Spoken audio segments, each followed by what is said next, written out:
So, welcome to today's session of learning, and definitely we're taking the next batch of the training under the under the recruiter training for human resource management. So, we'll start today with screening and interviewing.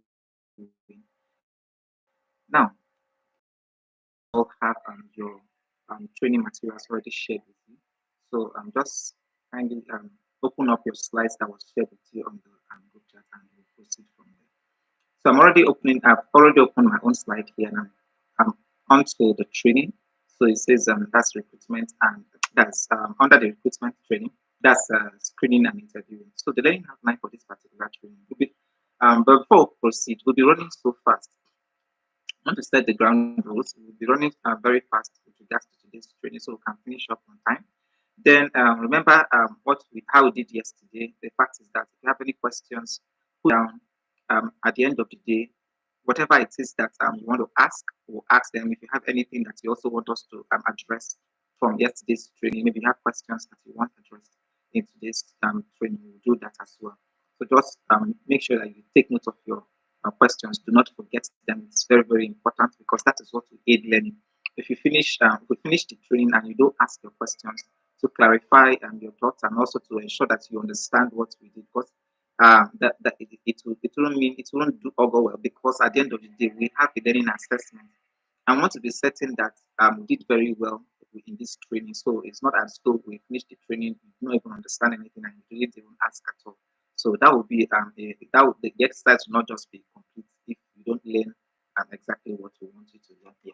So this is for the recruiter section. So remember I said earlier, this is for the recruiter HR training, and I believe everyone here is definitely have an aspiration under human resource management. So successful people definitely will be moved to as the HR department recruiters as well.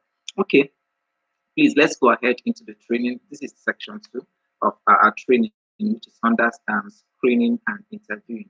And our outline for today's training is okay. Please, before we proceed, if you can hear me, kindly. Sorry, I'm certain that everyone can hear me. Kindly type I can hear you.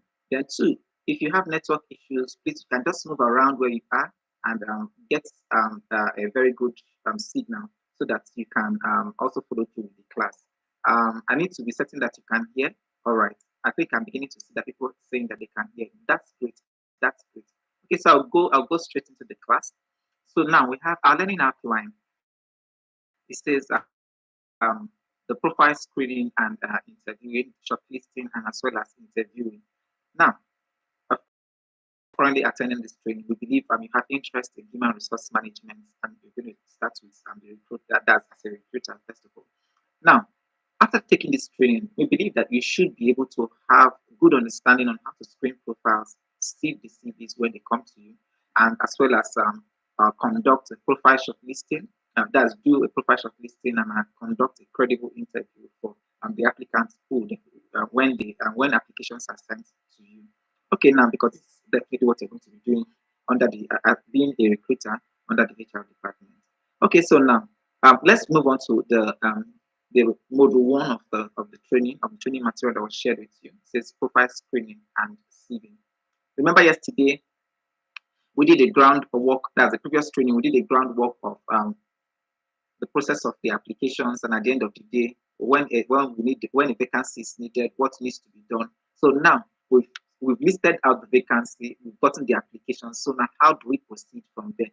That's why we are considering profile screening. After I've gotten when we have listed those vacancies, we gave them and we gave out a method of application. That's the last thing we considered in the previous training. Says a place where if it's going to be a walk-in, if it's going to be a link for them to, that's a portal for them to go and register, if it's going to be an email address, whatever it is there are. So, but this time around, let's say that we chose an email address where the emails are going to, where the applications are going to be forwarded to. Now, how do we begin to screen the profile? Remember, we said the process of recruitment is finding a suitable talent who matches exactly what we want, and at the end of the day, we can hire them, we can interview them and hire them for the role.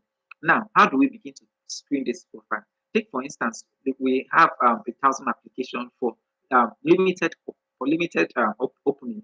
Now, how do we begin to ensure that we have the right people for the we have the right people. We have the right people for interview, or we are shortlisting the right people so we can interview with them. If we go ahead to shortlist the wrong people and we interview with them, we just end up wasting our time and wasting the time of the people that we're interviewing. So that's one of the major reasons why it is important to understand how to screen profiles effectively well, such that you don't waste your time, you don't waste the time of the organization, don't waste the resources that are made available to you, and at the end of the day, you also do not waste the time of the applicant because they themselves will be prepared for the interview. Okay, so now let's go ahead and say how do we get this done? First of all, what exactly is screening? Screening means scanning to find the closest applicant who matches the job description. The job description has been created. You have them already listed out. So there's a job description listed out. Either you created them or the head of the department that's in need of that particular profile created them and shared them with you. You have listed them out and people have applied. Now, what your screening aims to do is to match what you have received, to match the application you have received as against the job description that you have. Remember, the job description talked about the responsibilities. Yes, yes, that's the previous training talked about the responsibilities as well as the requirements with regards to the role. Okay, so now with regards to that, what our screening does for us is, like I'm emphasizing again, is to help us is to help us find a match, find a match to our job description. So now, what steps do we take in this process of screening? Of course, we have the CV and resume review. Now we have these applications sent to us on that is through the email. We open the email box. We might try to use the filters as the filters in the mailbox by typing possibly maybe if we have multiple positions. Let's say we have let's say we have graduate trainee. We also have let's say admin officers, and we have let's say purchasing officers. So we have multiple of these positions, but we are interested in CV for the graduate trainee. All we need to do is we'll type it into the search box and say graduate training. It helps us to streamline all the applications under graduate training, and we can be able to use them. This is what even the ATS does for you, the application tracking system. It does it for you such that it can downsize, streamline. But that's why most organizations prefer to use the application link. So with that application link, it's easier for all from all the information that you have imputed as an applicant, or that the applicant has imputed. That is what the search engine is going to use to streamline the result. So the HR or the recruiter is just going to type in, okay, applicants within let's say the age range is 30 or the age range is 28, says okay, applicants within the age range of 30. If there's if there is a gender preference, let's say female or male, they put the male, they put the location, let's say applications maybe the applications in Lagos. We don't want people who are outside of Lagos to apply. Then they put all these criteria, and at the end of the day it downsizes it and bring out only applicants who are within this particular profile, within this who fall within this criteria for receiving. Okay, that's that. Now, take for instance, you are working with an email. There's no application tracking system for you to have to sift through this application. Now, what do we do with that?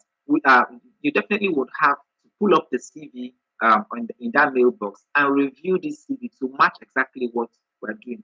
Now, we have just a CV. Remember, we have over 1,000 applications. Now, how do you, one is that you have limited time to work.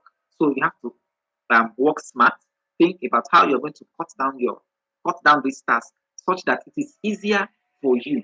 It is not that you don't end up wasting so much time just on CV profiles. You want to be certain that you are the CV that you are dwelling on, that you are spending appropriate time, and at the end of the day, it is the right CV. So you're not wasting so much time. CVing a CV at the end of the day is just a CV that does not match exactly what you want. So now, how are you going to do that? You have to improvise. When you put up a CV, there are criteria. For instance, for me, when I function in that particular category, what I always do, or what I train our recruiters to do, is that when you open a CV, what are the criteria? First of all, if this job role is going to be in Lagos, now I want to be certain that okay, I'm first of all looking at the address. Then if there's a gender preference, if there's all those basic criteria like gender preference, there's location where the person is living, and the rest of that. So all these things, I just want to look at them quickly. So if maybe the preference is for single, is for married, you want to see all this information, and where they are not there, you can just leave them out. But there are some basic information that you will need immediately. Just go straight. Once you open the profile or once the CV of that person loads in the email, look out for the basic information that you need as quick as possible, such as their location and other basic information that you need. You scan through them. Once this person fits into it, okay, then you can now concentrate and say, okay, I want to read up other information about this person. It's unwise for you to jump straight into their job description, the previous work experience, looking at their skills, when the basic information you have not you have not taken a look at them first.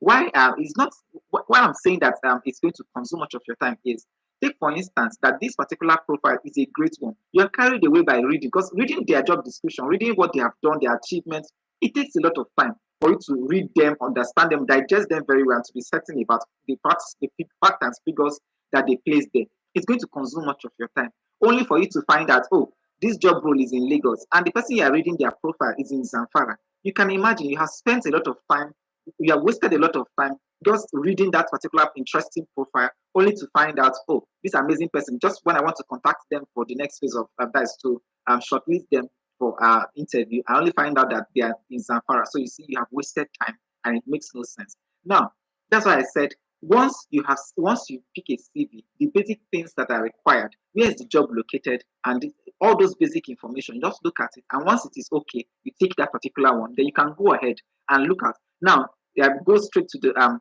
qualification. If this particular job role is for HND, BSc, somebody with OND might choose to try their luck. So you might just finish reading it only to find out that person is HND, is OND, or even SSC, and you don't even know. You're just reading out their experience and their achievements. So those basic things, go straight to their academic qualification. Look out and be certain that, okay, this academic qualification that is within the purview. Then if there are other training, their requirements that are there, you also want to pay close attention to those basic requirements and be certain that they meet it before you even begin to go to the job description and say, okay, did they actually do what?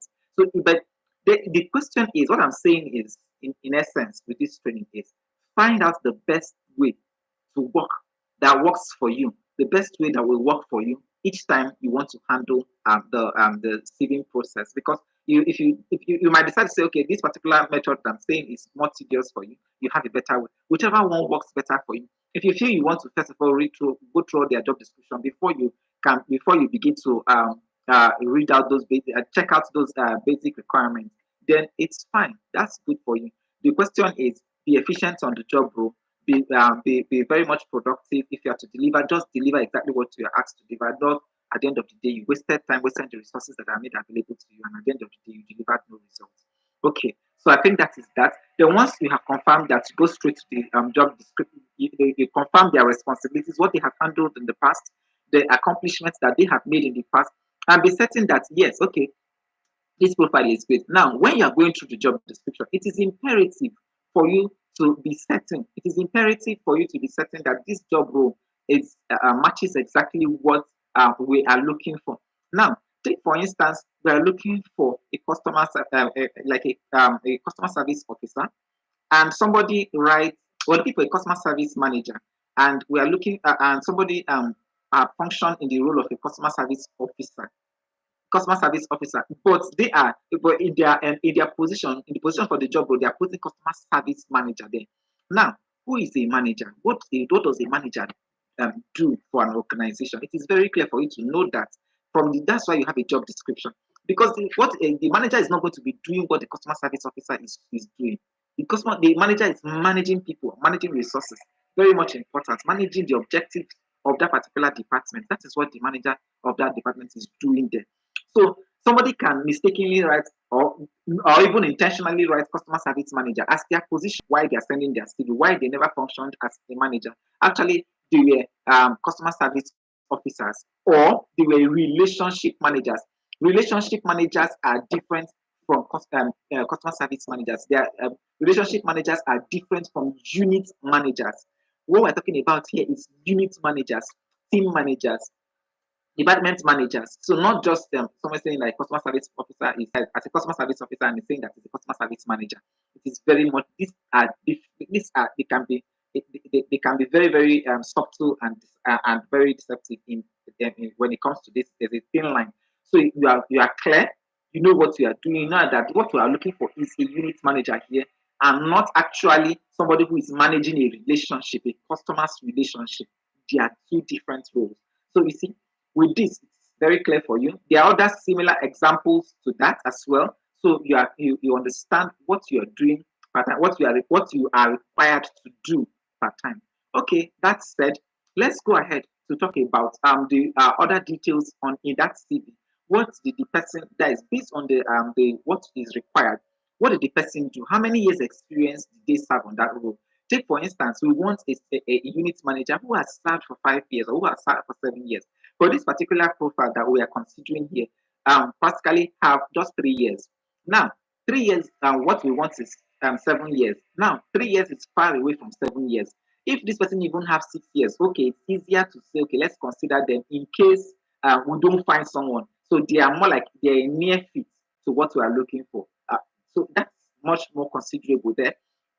But in an instance where the gap is so wide, it's so far away, there is no point. There is no point going on to go through that particular profile because, take for instance, the option wants someone with a minimum of 7 years, and you're bringing someone with a minimum, somebody with 3 years experience. Because it definitely will show that maybe you are not trained, or you're not trained enough, or you don't know what you are doing, or you choose not to do exactly, you choose not to follow the instructions. So that this is very clear for us. So at the end of the day, follow instructions. So if it has been said that minimum of 5 years, a minimum of, so just follow that minimum requirement that is there. There is a reason for that. We talked about those things yesterday. Okay, so now let's go ahead to discuss more on the profile. Now, why sifting through a particular profile? There are a lot of things that we are probing information. You don't just assimilate everything, hook, line, and sinker in your mind while you are going through a profile of a particular candidate. You don't just swallow everything you see there or everything they write there. You should have a mind, a probing mind, a probing mind. Always have a probing mind when you're going through a CV or going through a profile. If this person is saying, okay, I function, that I worked as a customer service manager, okay, what the question is in your mind is, what exactly does the customer service want to see them? I want to see them in this CV. So you're looking through the CV, okay. If you cannot find those things there, then there's something is wrong there. Then you go through a particular CV, you are seeing gaps, you are seeing people, okay, this person is, let's take for instance, yes, let's say, okay, this new profile has even 10 years experience.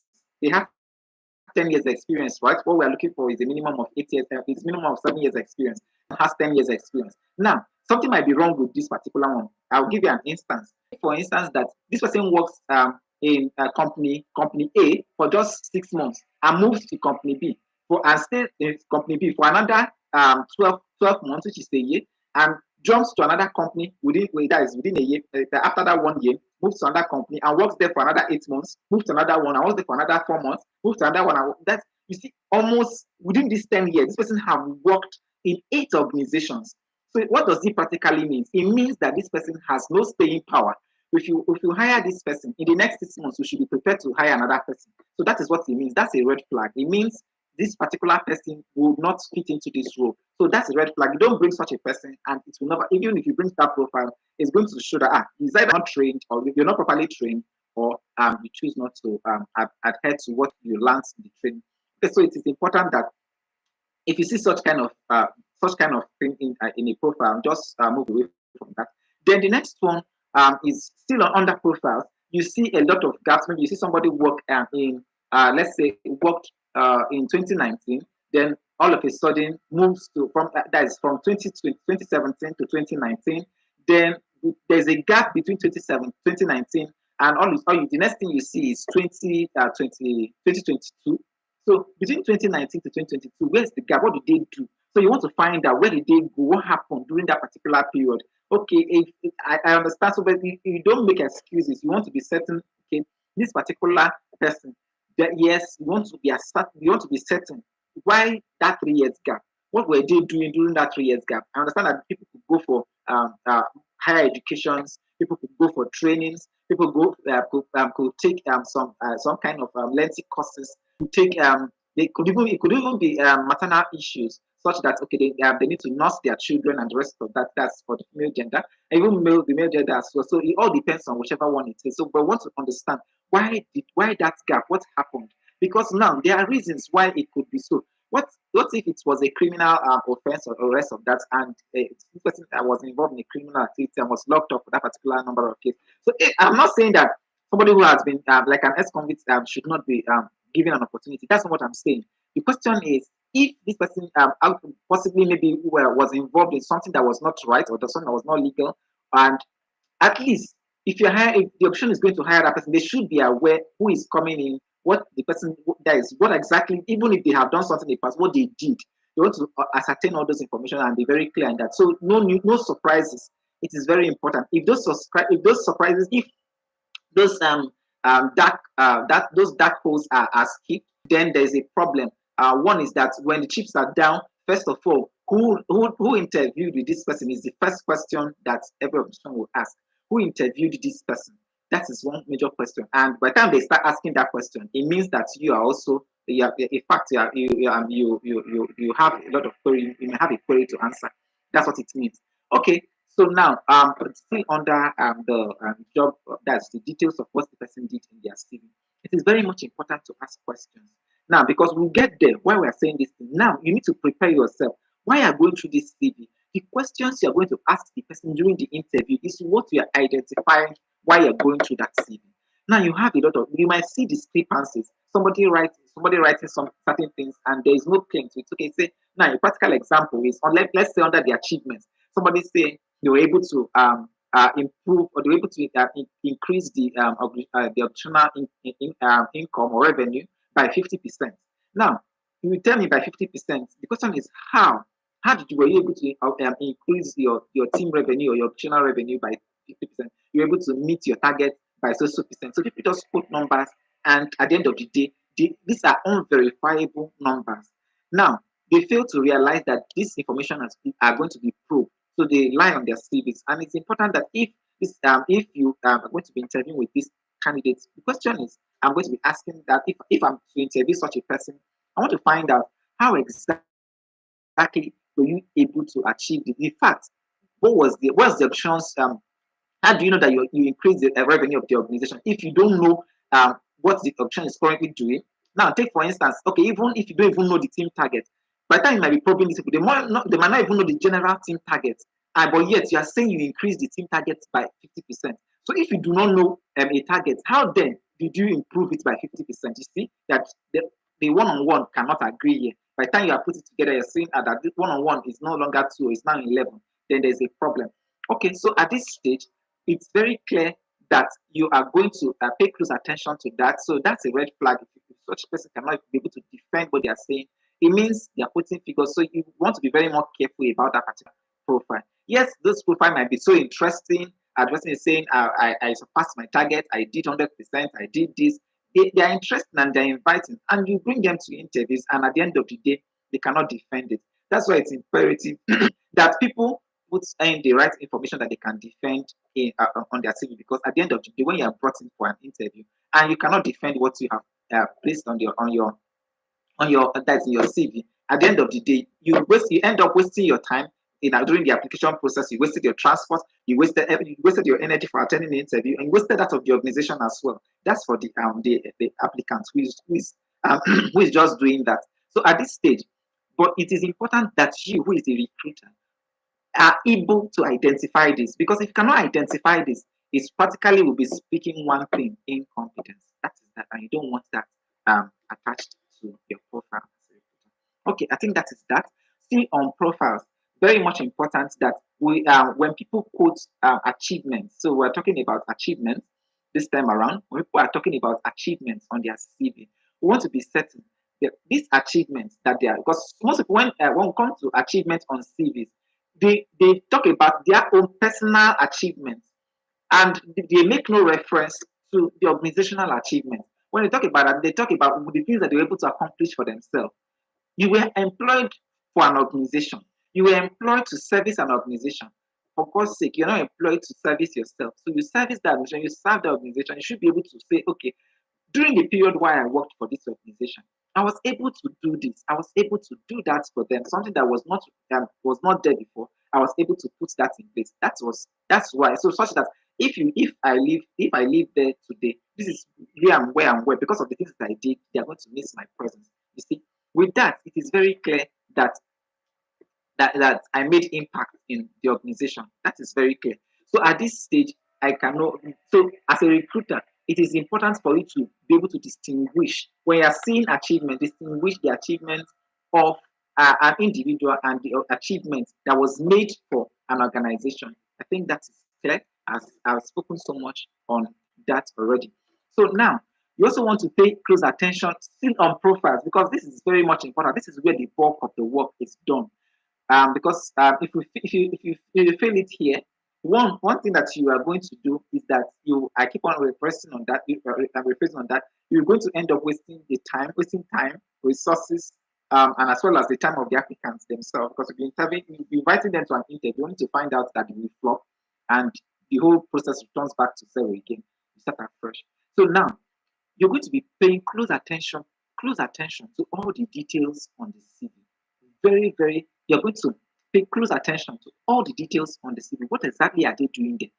So now in that, let's take for instance now that the person wrote about let's say some trainings, some professional bodies that they joined and the rest of that. Can they be able to verify? Can they be able to provide their certificates for all these trainings that they put there, or for all these memberships? Some people will claim that they have this. A practical example is somebody claiming that they have ICANN, and at the end of the day, they don't have an ICANN certificate. They can't present that certificate. So people go a long way to do a whole lot of things, but they fail to realize that this is good. Once they lie on their CV, that um, it, it automatically disqualifies them. I'm not saying that it is wrong to put ICANN, but if you're going to put it, why not put it in view? If you are maybe in a particular stage, maybe you're in a skills that is a skill stage, why not put it there? It is very important to put whatever it is, whatever stage you are. Okay, you put it there. ICANN in view XYZ stage. It is very clear. We know okay that it's at this stage. Then just saying you are ICANN certified, you're a member of ICANN, and and it's very clear that you completed your exams and the rest of that. That's deceptive. That's very mistaken. That's a misleading information there. So that's said. I think that's said. Let's go on to talk about I think we get if I get to remember other information with regards to the CV, we could talk about that. Then presentation matters on that profile. When you're looking at it, that's on the CV, the presentation of the information matters a lot, where people are able to align their thoughts properly well on the CV. Now, why does presentation matter? I will give you a practical example. Even from the CV, you can deduce what kind of person someone is from their CV alone. Because why? I've worked in human resource for a very long time. I will give you a practical example. That's your CV is more like your marketing material. Your CV is more like what your CV is a representation of you prior to you being there for an interview. So what you are sending to the recruiter or to the HR manager as an applicant, you are sending a copy of you when you send a CV, a copy of you. So if you're unable to put your thoughts together, now why am I saying this? I'm giving a practical example. Like if I'm applying for the role of a sales officer, I'm applying for the role of an admin or office assistant. And at the end of the day, my CV is so scattered. Oh, does it not like my CV is so scattered my thoughts are not arranged properly well on my CV. If my thoughts are not arranged properly well on my CV, even my writing skills, it properly shows that how do I coordinate? If I cannot coordinate my thoughts, now it's definitely going to reflect in my environment. It's going to reflect in the office space that I'm going to be administering. It is very clear. So this is exactly what it means. So as a recruiter, you're definitely going to scale the way you tweak it a little, the way you think and perceive when it comes to writing. Remember, when people write, what they have inside that they bring out. They lay their thoughts there. So it's very clear. So when people write their CV, that's why we always encourage people. It don't take anything for you to from time to time sit down, write your CV, write it excellently well so that you know because it's a representation of you. So if you are bringing a marketer, if we are trying to hire a marketer and the marketer or a sales representative is practically and the CV that they sent, their thoughts are so scattered on their CV. Now, it practically means that they can't be able to approach people excellently well. They can't be able to approach and present present themselves or present the organization properly well. If I cannot write my CV very well, is it a proposal I can write very well? That is the question. If I cannot write a good CV for myself, is it a marketing presentation that I can do? This is these are questions. But at the end of the day, you are going to find out when you assume the role, you're definitely going to find out that this is exactly what it is. I've told you that this is. I'm just speaking out of experience because you can. People don't give what they don't have. That is the major thing. By the time, if you want to try it, by the time this person is invited for interview, just interview them and you see at the end of the day. Now, say talking is different thing. You can bring somebody, the person knows how to talk excellently well. I agree that I've seen such a scenario where people can speak excellently well, talk like they can convince people. But when it comes to putting down their thoughts in writing, they are very, very poor at that. I agree with that. I agree with that. I do not dispute that at all. What I'm talking about is that the overall presentation of a person reflects on the document that represents them, which is their CV, or their resume. The overall reflection of a person, there's the overall presentation of a person reflects on their documents. You're going to see it. It's very, very clear. If a practical example is if you see a careless person, just watch out their certificate and how they treat it. You are going to see how the certificate looks at. You see how it is and the rest of that documents that have been with them for a very long time. It's going to be worn out. You are going to see it. It is very clear. So that I'm just giving you that as a tip. Okay, so now let's go ahead so we don't waste so much time. Now that we have all this information, that we have gone through this CV, and of course there are more, let's move on for time's sake. So now, what do I do? Okay, I want to proceed to the first one. I think, okay, this particular person might be so great. What do? I can just pick up the call and say, okay, and so let me put a call across and find out, is this person great or XYZ. Now remember, while I was sitting through this, there are things that I may not be able to put. I think while I was going here, I don't just want to respond to questions. Please keep your questions, write them down. We're going to take them at the end of the class. But there's this particular question that just came up. I think I just want to, since it concerns what I'm just currently saying now, I'm just going to make reference to this. How do one verify? Yes, there are things that that's I think how do one verify from Mary Daniel. Okay, so there are things that you may there are information you might have on a CV or on a profile. Now, one of the things you can quickly do is take up the phone, call the person, take up the phone, call the person immediately and get that information. If you can't call the person, just reply that email right there, and the person can send do a follow-up reply on that. That's just one of the ways of verifying certain information. Now you see an information that is confusing, and you say when you put this one and one together, instead of giving you 2, you're getting 11. Reply or pick up the phone and call. You see, this is also one of the reasons why you see some people when they send their applications, at the end of the day, they won't put their CV, they won't put their phone numbers attached to it. Or you see a profile, you see a CV, the residential address is missing. These are red flags. You're not considering those kind of people. You shouldn't even consider them. If when their phone number, their contact number is not there, then maybe a residential address is not there. All you just see is just an email address and maybe a LinkedIn profile. You see them there. All you just need to you move away from that particular profile and go to another one. That is very much important there. So when we see profile with incomplete contact information, just move away from there. Okay, I think having answered that question, let me run along. Then steps to screening. I just finished talking about the CV and resume reviewing applications when they come in via email. Then you can have an audio or video call. You can just put a call across, like I just said earlier. If you have an information, you saw an information on this particular profile and it interests you, you don't want to let go, but you just want to ask for a certain question to be certain that, oh, okay, this particular person matches this role. What do I do? So you just quickly say, okay, you take up the phone and do an audio call. Then you can also do video calls to get certain information from people. Then we can do an online profile search. Remember, I said that some people they put their LinkedIn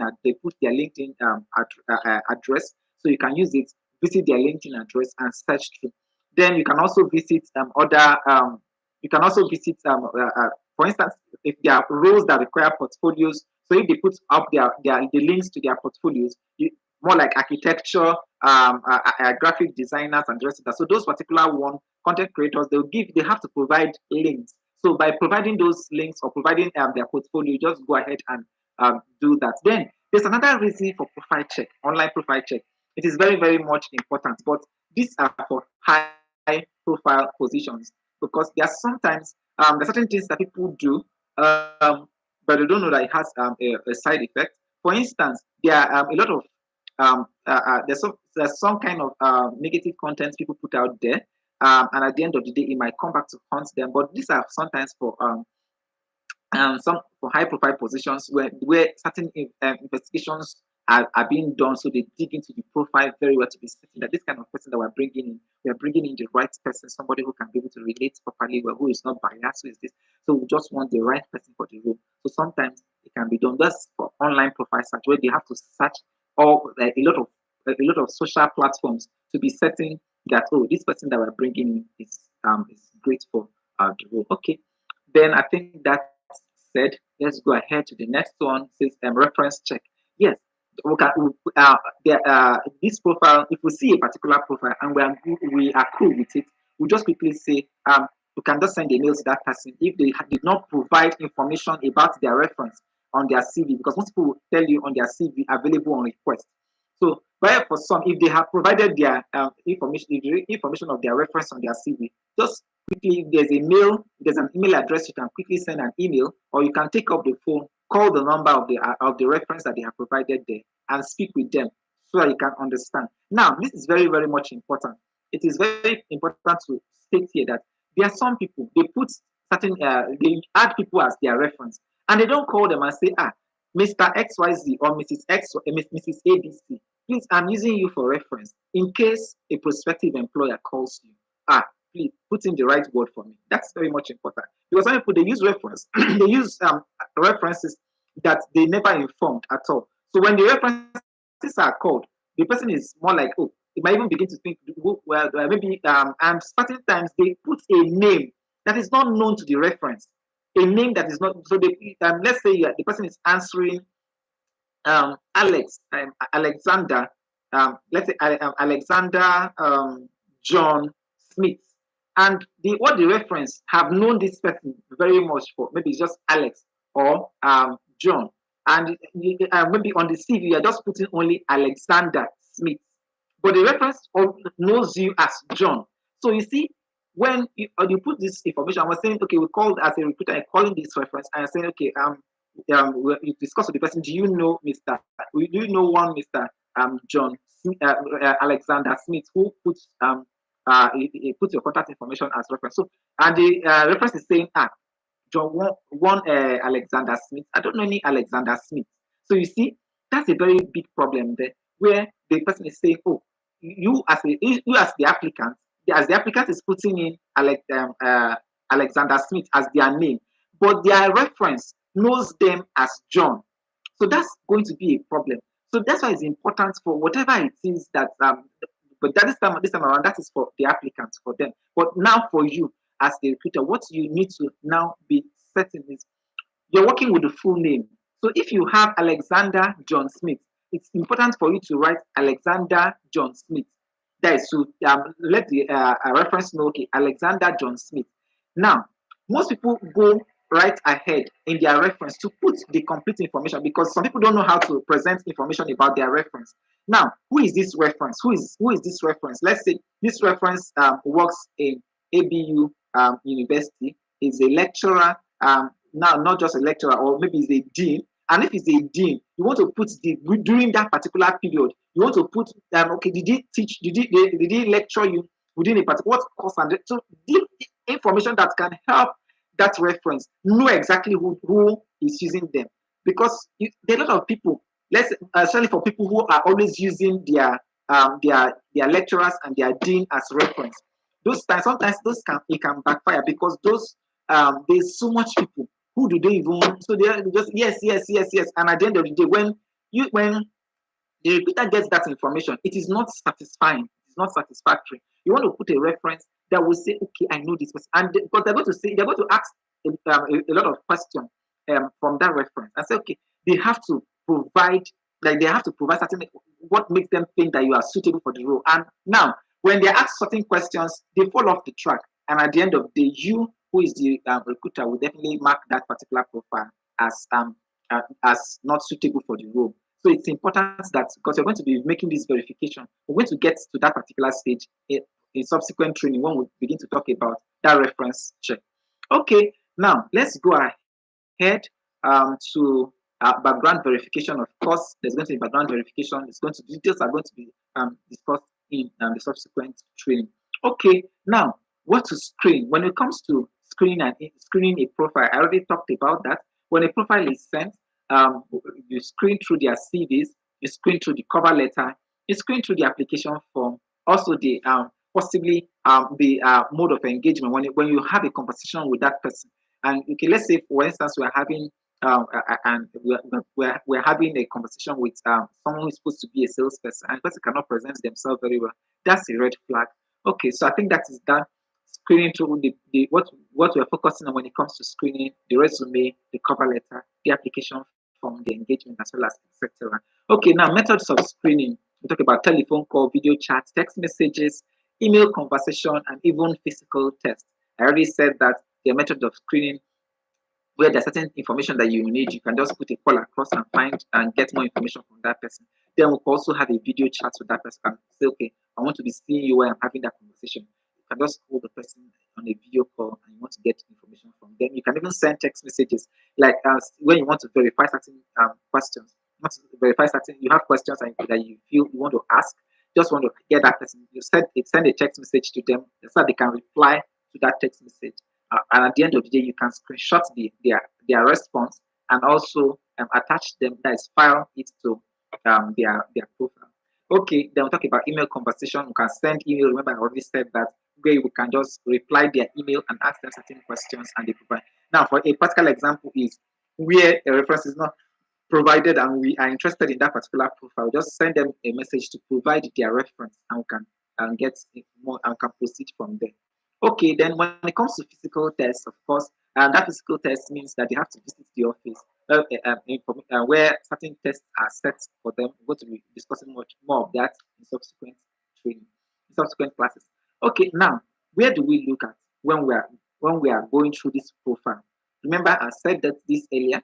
We're paying close attention to the address, the location on their CV. Now, also when it comes to address and location on their CV, this is very, very much imperative. Now, this applications might be, let's say, this opening is on the island, using Lagos for an example. Now, this application is on the island, and this person is living far on the mainland. Definitely, this person is going to have a problem commuting from or is living in the neighboring state. So, definitely going to have a problem if they are considered for the role. So, and that profile is definitely not going to be suitable for it. Now, let's go ahead and talk about the contact details. I said that if the contact details are incomplete, definitely you don't want to engage that profile, because when you need an emergency information, take for instance now that there's no phone number in the email. When you send them a mail, there's no way of calling them and say, I sent you a mail, kindly reply to it. You don't have that. And even if you proceed to schedule them for an interview and you schedule them for an interview and they don't show up or they are running late, there's no way for you to contact the person and be certain that they're actually coming for that interview. That's more important that even if you sent a mail and they do not confirm it. Then let's talk about the biodata. I was saying that you want to pay close attention to the biodata, bio information on that profile. So, for instance, if you are looking, if the auction wants to hire a female for that role, and that is prioritizing a female for the role, and you are just going through a profile. Remember, some people bear unisex names, so you might just be thinking, okay, this particular name, this person is definitely going to be a female, and you're just and since they did not provide the biodata that says that they are actually a female and not a male. So you just proceed with that information with that profile, only to find that maybe you invite the person for an interview and a male shows up because they are bearing a unisex name. So you see, in that instance, in that confusion, you want to have them answer that information. Ask them gender. So you can just send them a mail, kindly provide information about your gender, and they reply. So that's that. Or you can send them preliminary questions and they reply to it and they provide you all the information that you require. Okay, then talk about personality. These are the things that we're looking at for. I already made mention of that about how people, the presentation of the personality of people can will definitely rub off on their documents. Everything that's something about someone will definitely be rubbing off on their document that it definitely be showing up here. How they write, how they construct their thoughts, how they pull down their thoughts, how they arrange their thoughts on their CV or on their resume. It's definitely going to be showing up. You know this kind of person here. Now go ahead to talk about the skills. Yes, how all the list of skills, the things that they can do excellently well. Remember, when it comes to skills, some people can just go ahead and write a whole lot of things and say, I am good at this, I am good at that, I can do this, I can do that, only for you to find out that they cannot do what they say that they can do. It's very much important to note that because most people, at the end of the day, they put in information that they are not good at. When we start probing them for that information, they can't provide such information. But when we get to the CV, when we get to the interviewing part, we're going to discuss more on that when it comes to skills. Because if I say I am an excellent salesperson. Take for instance, I'm introducing myself on my CV, and I say I am an excellent salesman, and I can do this, I can do that, I can do this. Now, even in my communication, I can't. Then when it gets to the interview, ask you, sell this thing to me, sell this glass cup to me, or sell your pen to me, sell your laptop to me, market your laptop to me, and you're finding it difficult. The same laptop that you have used for, let's say you've used it for more than 6 months now, more than 1 year now, and you cannot be able to market that laptop to me. If you have used it and you have enjoyed that laptop, I don't see anything that will make you not be able to market that laptop to me. And yet you say you're a salesperson, so you should be able to do that very well. Okay, now moving ahead to the next one, it talks about experience. I want to look at for the experience. Then I also want to look that is the experience as it matches. I already made emphasis on that. As a recruiter, I'm going to be looking out for the experience. If the addition has said 7 years, I'm not going to be doing 3 years. Remember that if you do less than that, you're going to be if you do less than that, you're going to be seen as not adhering to instruction, and that would be a waste of time. As a recruiter, this particular training, I believe that you're taking that seriously.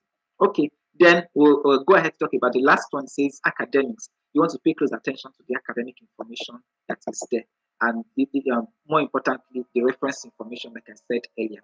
Okay, so now we'll go ahead to continuing with where to look, where you're screening through the profile. We're paying close attention to their accomplishment. Now on their CV, there's no accomplishment. We'll have other information, but there's no accomplishment. There's no expertise. The next one says there's no expertise, there's no accomplishment, there's no expertise. But you want to pay close attention, even if they list their accomplishment. We want to probe them. We want to be certain, so that we are not we're not played on their CV. So, because if you have information on the CV, you should be able to ascertain that, oh, this information that this person provided here is authentic and it is true.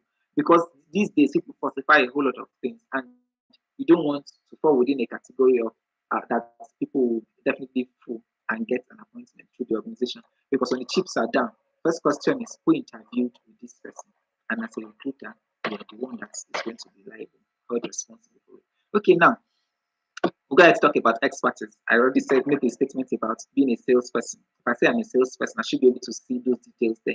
Even on that CV, the person should be able to market, sell their thoughts excellently well on their CV.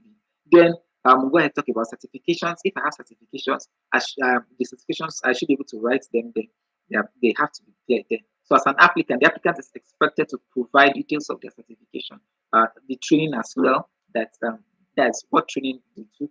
Just details about that certification should be there. Even if you don't have it, if you don't provide it, then and you're interested in that profile, you can go ahead and ask them.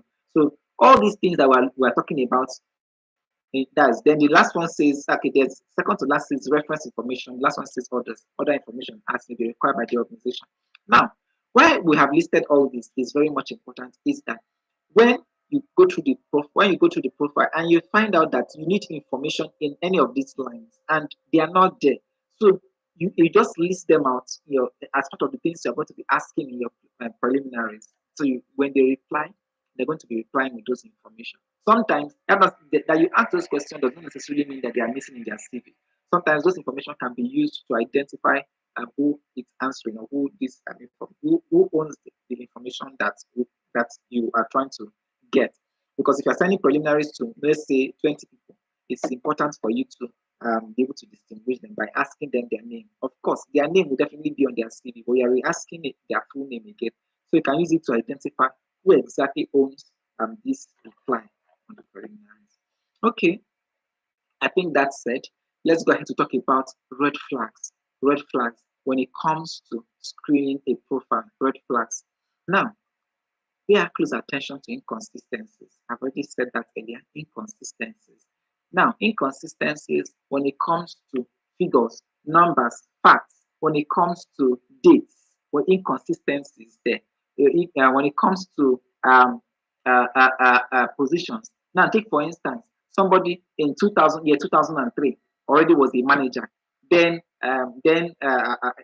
2007, the person is now a floor officer, only for the person to return in 2015 again to come and become a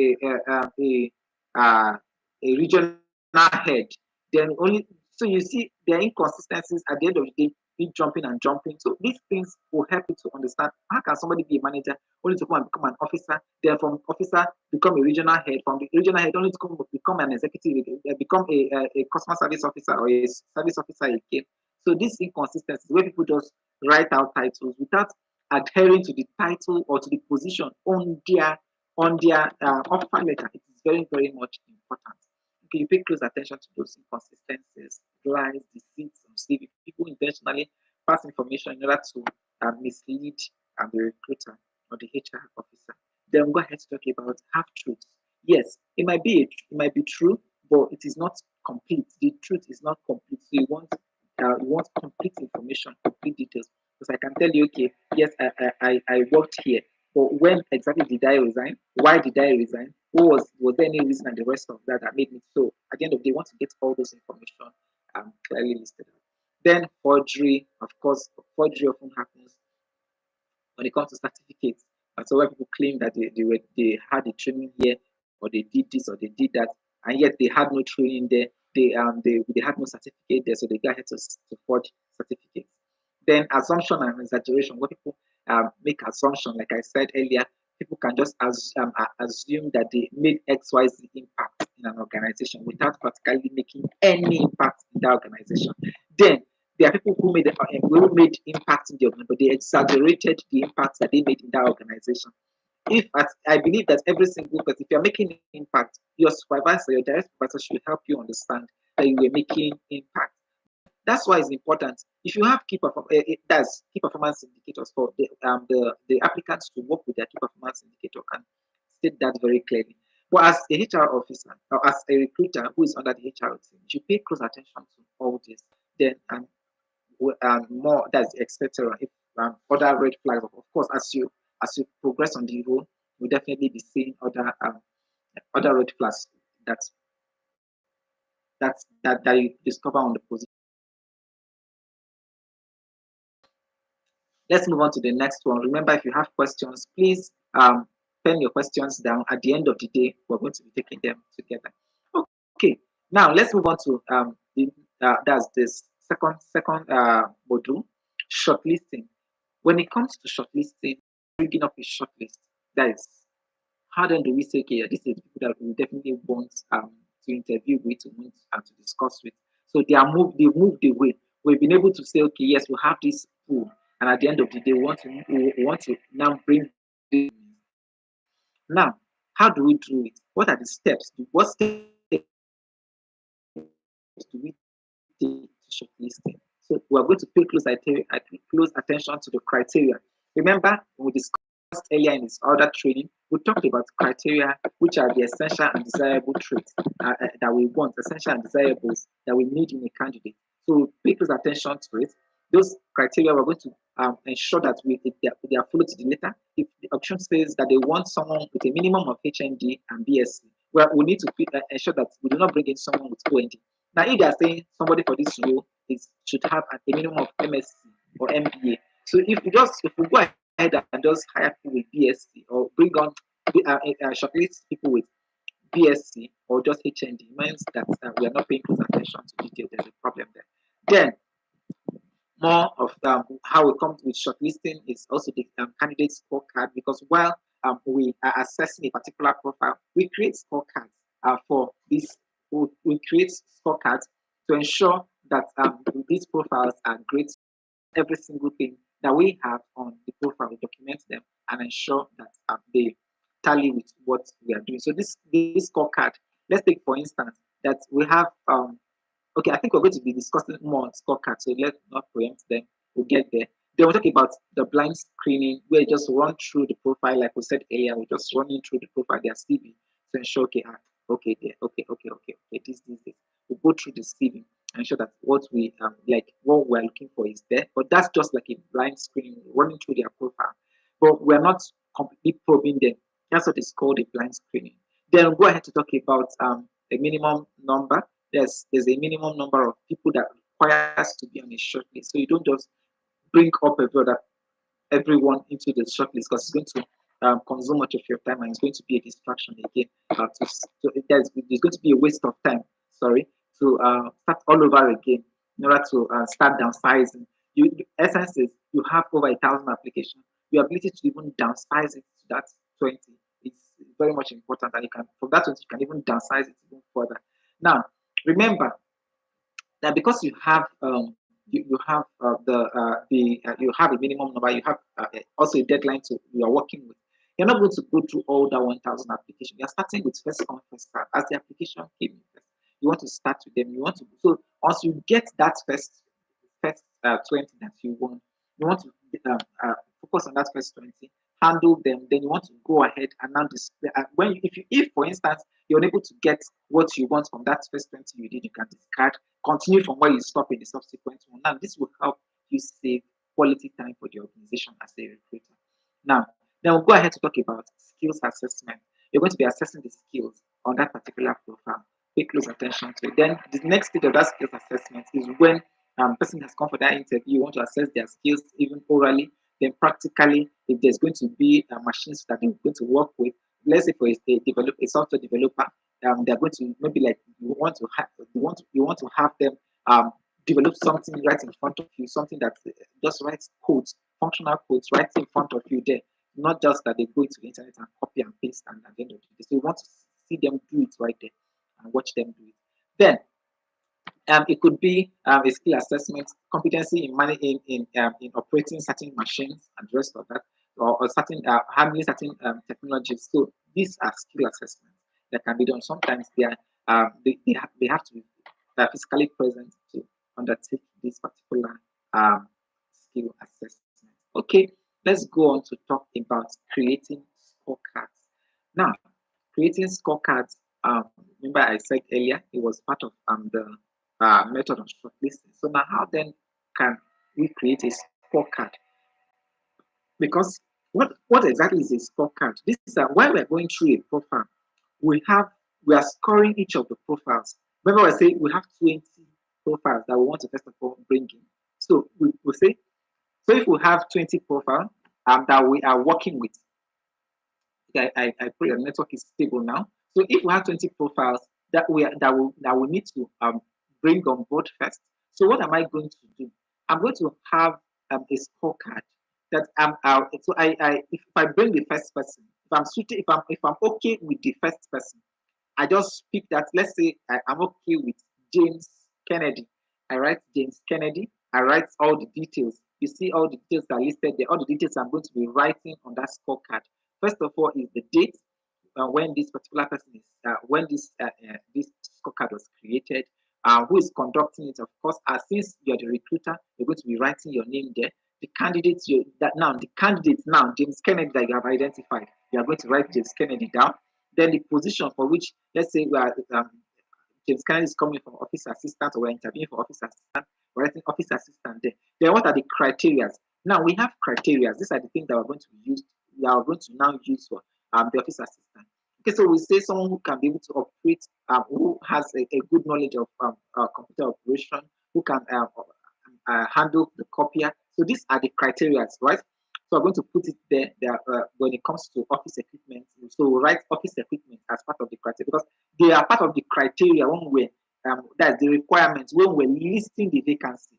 So from that requirement that we put there, we're going to include it. We're going to now put it there under the criteria. We'll say, okay, the operating office equipment. ability to do presentation. So all this, we are putting all this as criteria, all those criteria, all those requirements we have there, we put them there as criteria. So now, this will now help us in rating this particular candidate or this applicant. Now, at this stage, you can decide to use a 1/10 rating or 100% rating for what you want to do. So if we use 1/10 rating, so we will now have, after we have the standard rating, which is the 1/10 or 100% rating. So if we use that particular approach, then we will now have an actual rating. Actual rating is, okay, does James Kennedy, let's say when it comes to operating office equipment, because when we invite James Kennedy to the office, we have done we finished with the physical interview, that's the oral interview, that to ensure that James Kennedy can handle his presentation excellently well. And when we confirm that James Kennedy is good with his personal presentation, then we move into the office equipment. Okay, James Kennedy wants you to operate this equipment, operate this right in our presence, and you're operating all these things. So we see that James Kennedy can operate this. So if so we want to see at what level James Kennedy can operate it. So if James Kennedy is operating it excellently well, okay, can we give James Kennedy a 6/10 when it comes to that, or a 7/10, or a 5/10, or a 3, 4, 2, or even 1/10? So it all depends on how well James Kennedy is able to do that. So based on the list of the criteria, all those criteria that we listed out there, we'll put them there, and that is what we are using to rate James Kennedy under the actual rating, as against 1/10 or as against 100/10. So if it is 100%, so if it is, remember the 1/10 is 10% actually. So the 2/10 is 20%. That's what it means. So you're either using the percentage or you're using just 1/10. So you're just putting 1 or 2 or 3. So whatever it is that you put there.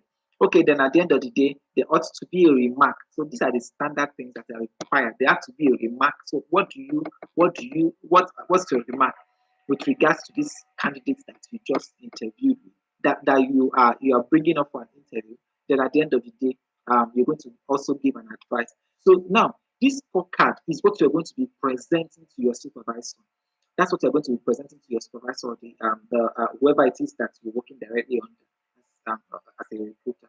So you present that scorecard, because at the end of the day, I want to know, how did you come about this candidate? For instance, if you're working with me, say, how did you come about this particular candidate? How did you select James Kennedy for the role? So if James Kennedy is not great for this role, then we definitely will not do. So if you have your reason, or your reason should be stated clear, so it's unbiased. So the same criteria you're using for the 20 candidates, they are all there. Then two, another more importantly is that if James Kennedy, you say that you gave James Kennedy an 8/10 in operating office equipment, and I bring James Kennedy, James Kennedy, oh yeah, this is the copier. Can you use the copier? Quickly use the copier, quickly use the printer, or quickly use this. And all of a sudden, James Kennedy, as an office assistant, you can't even, or James Kennedy, you cannot even use the microwave in the kitchen, but yet you are an office assistant. Then James Kennedy, you can't, like, there are a lot of things that you cannot operate. You cannot be able to operate the AC and the rest of that. You don't even know what to do. Okay, so now if with the AC is faulty, what do we do? So you can't even, there's no clue to what to do. And we have an 8/10 that you have given to James Kennedy as the recruiter. So you see, at the end of the day, you are not doing that you didn't do a great job there. At the end of the day, it looks as though you didn't do a great job there. You can't score someone more than what they know. So that's that. Then common mistakes that you need to also look out for as a recruiter. Of course, there are a lot of bogus requirements that might be passed across. Now, that's when we're not talking, because you need to be more vast. It could be an in-house recruitment, it could be an external recruitment. That's if the option is recruiting for another organization. So now, it's very much important. Sometimes it could be unrealistic or very, very bogus requirements. Now, when there's so much bogus requirements, someone that can do this, that can do that, that can do this, that can do that, I believe that even for you, you must have seen requirements that are as long as Lagos to Ibadan Expressway. You see those requirements, they are so long, and at the end of the day, you want to wonder, can somebody be able to finish it? And it's just a floor level rule. Sometimes they are so much, and these requirements are too much to even find a candidate. Now, that they are too much is not a problem. What we are saying here is with regards to the position. Of course, if it's a management position, we expect them to even be able to do even more than what is listed there. So depending on the position, of course, that's you're going to have even more lengthy requirements. So now, so you're going to be looking out for bogus requirements. Of course, if you think that these requirements are unrealistic, you want to speak with your supervisor about that, or where certain things can be mellowed or can be where it can be bent a little, you can just speak with your supervisor about that. Then unclear job descriptions. Now, on clear job description, if that job description is like you don't understand it, maybe you need some explanations. You can research about that. It is very important. Research that particular job description. You can read up more other job descriptions around that particular position. Take for instance, if we're hiring for a mechatronics engineer and you did not study anything engineering, you have no idea about engineering. You like and you are to hire for a mechatronics engineer. So now what do? You are giving someone that can do this, but I don't know. You don't even understand the terminology. So the major thing you're supposed to do is to research that role. What exactly is this person supposed to do? By the time you research about it, gradually you begin to learn more. So it begins to assimilate and assimilate that. It helps you to familiarize with that role more. So now, prior to meeting with the applicant or even reviewing their profile, okay, that said, let's go ahead and talk about unrealistic desired profiles, of course, where there could be unrealistic desired profiles. They want this, they want that, they want this, somebody that can do this, that can do that, that can do this, do a whole lot of things. Okay, then we'll talk about like versus the best. Yes, you may like this particular one is very, very much important. You may like someone. For instance, there are people who once you are their namesake and the fact they automatically curry favor, you can get favors. Why? Because you see your namesake.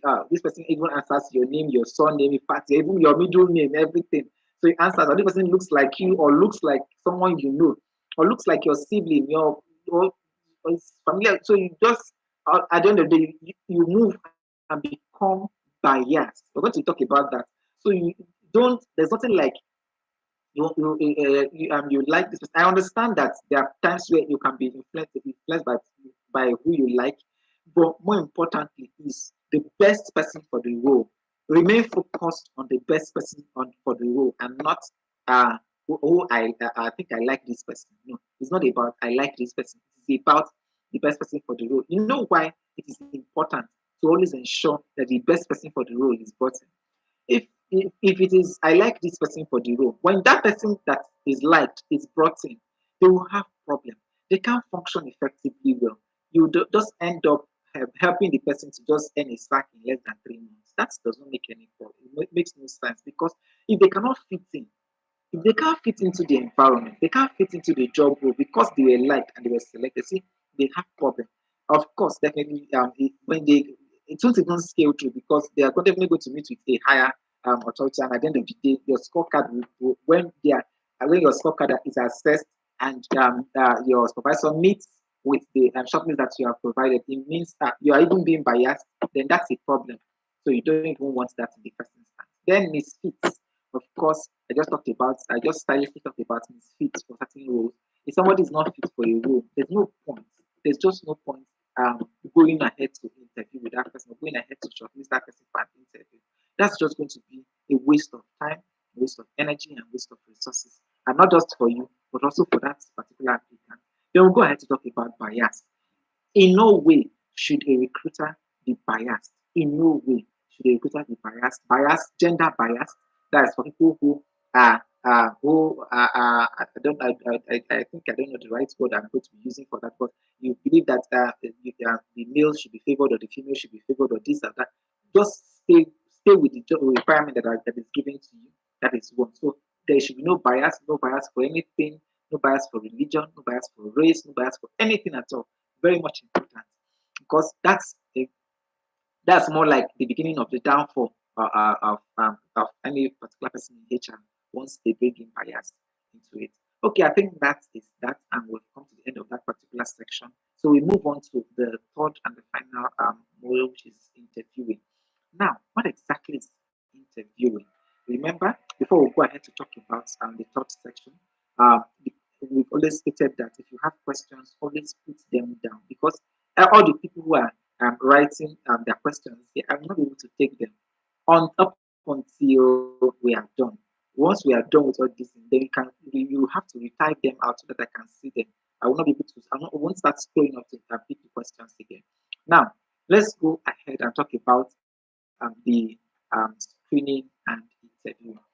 That is interviewing this time around. No, what exactly is interview? What does it mean to interview? Interview is just about asking questions. You ask questions to get the opinion of the person you're discussing with. That's what interviewing means here. You ask questions, and not just questions, but you're asking the right questions. You're asking the appropriate question, and the adequate question required. That's what you're using. So it's more like an investigative questioning. You question the person to ascertain the verity of of the information on their CV. So if I have said X, Y, Z, I have this, I have that, I can do this, I can do that.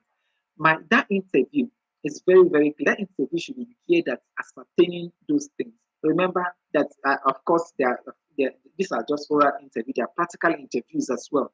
So now, as we finish, like we discussed about the office assistant, you say you're an office assistant. Yes, we have finished the oral interview. Now we are moving you. Can you do the copy? Can you do this? Can you do that? Can you operate all the? Are you conversant with office equipment? And so, that's the practical side of it, of course.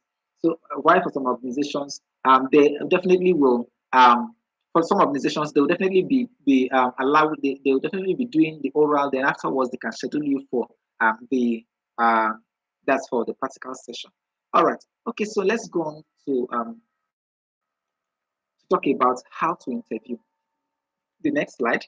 So it says, of course, you put the applicant at ease. So as a recruiter, it's very much important. Put the applicant at ease. Always put the applicant at ease. Now, what does it mean to put applicants at ease? So now you have people who why they're coming for an interview, they have they while coming for the interview, they're anxious. They become they grow some anxiety, and they become anxious about what the result of the interview will be, and by that they begin to panic. So if you notice such a situation, you want to create a friendly atmosphere, have the person relax. Now, the essence is if you have a good candidate before you, and now they're taking up with anxiety, such that they underperform in that interview and they walk away from there. You just lost that candidate. Not just that you lost that candidate, you wasted time. You wasted resources just to bring this person and only for the person to be carried away by anxiety and unable to now handle that interview. So even if they just need to, if you have other people, ask the person to just take some time out, step out, go and take some time out. If they need to get some fresh air, and when they are done, so they come back to the interview. It's very much important to give them that time and so they can relax and have that interview out with you.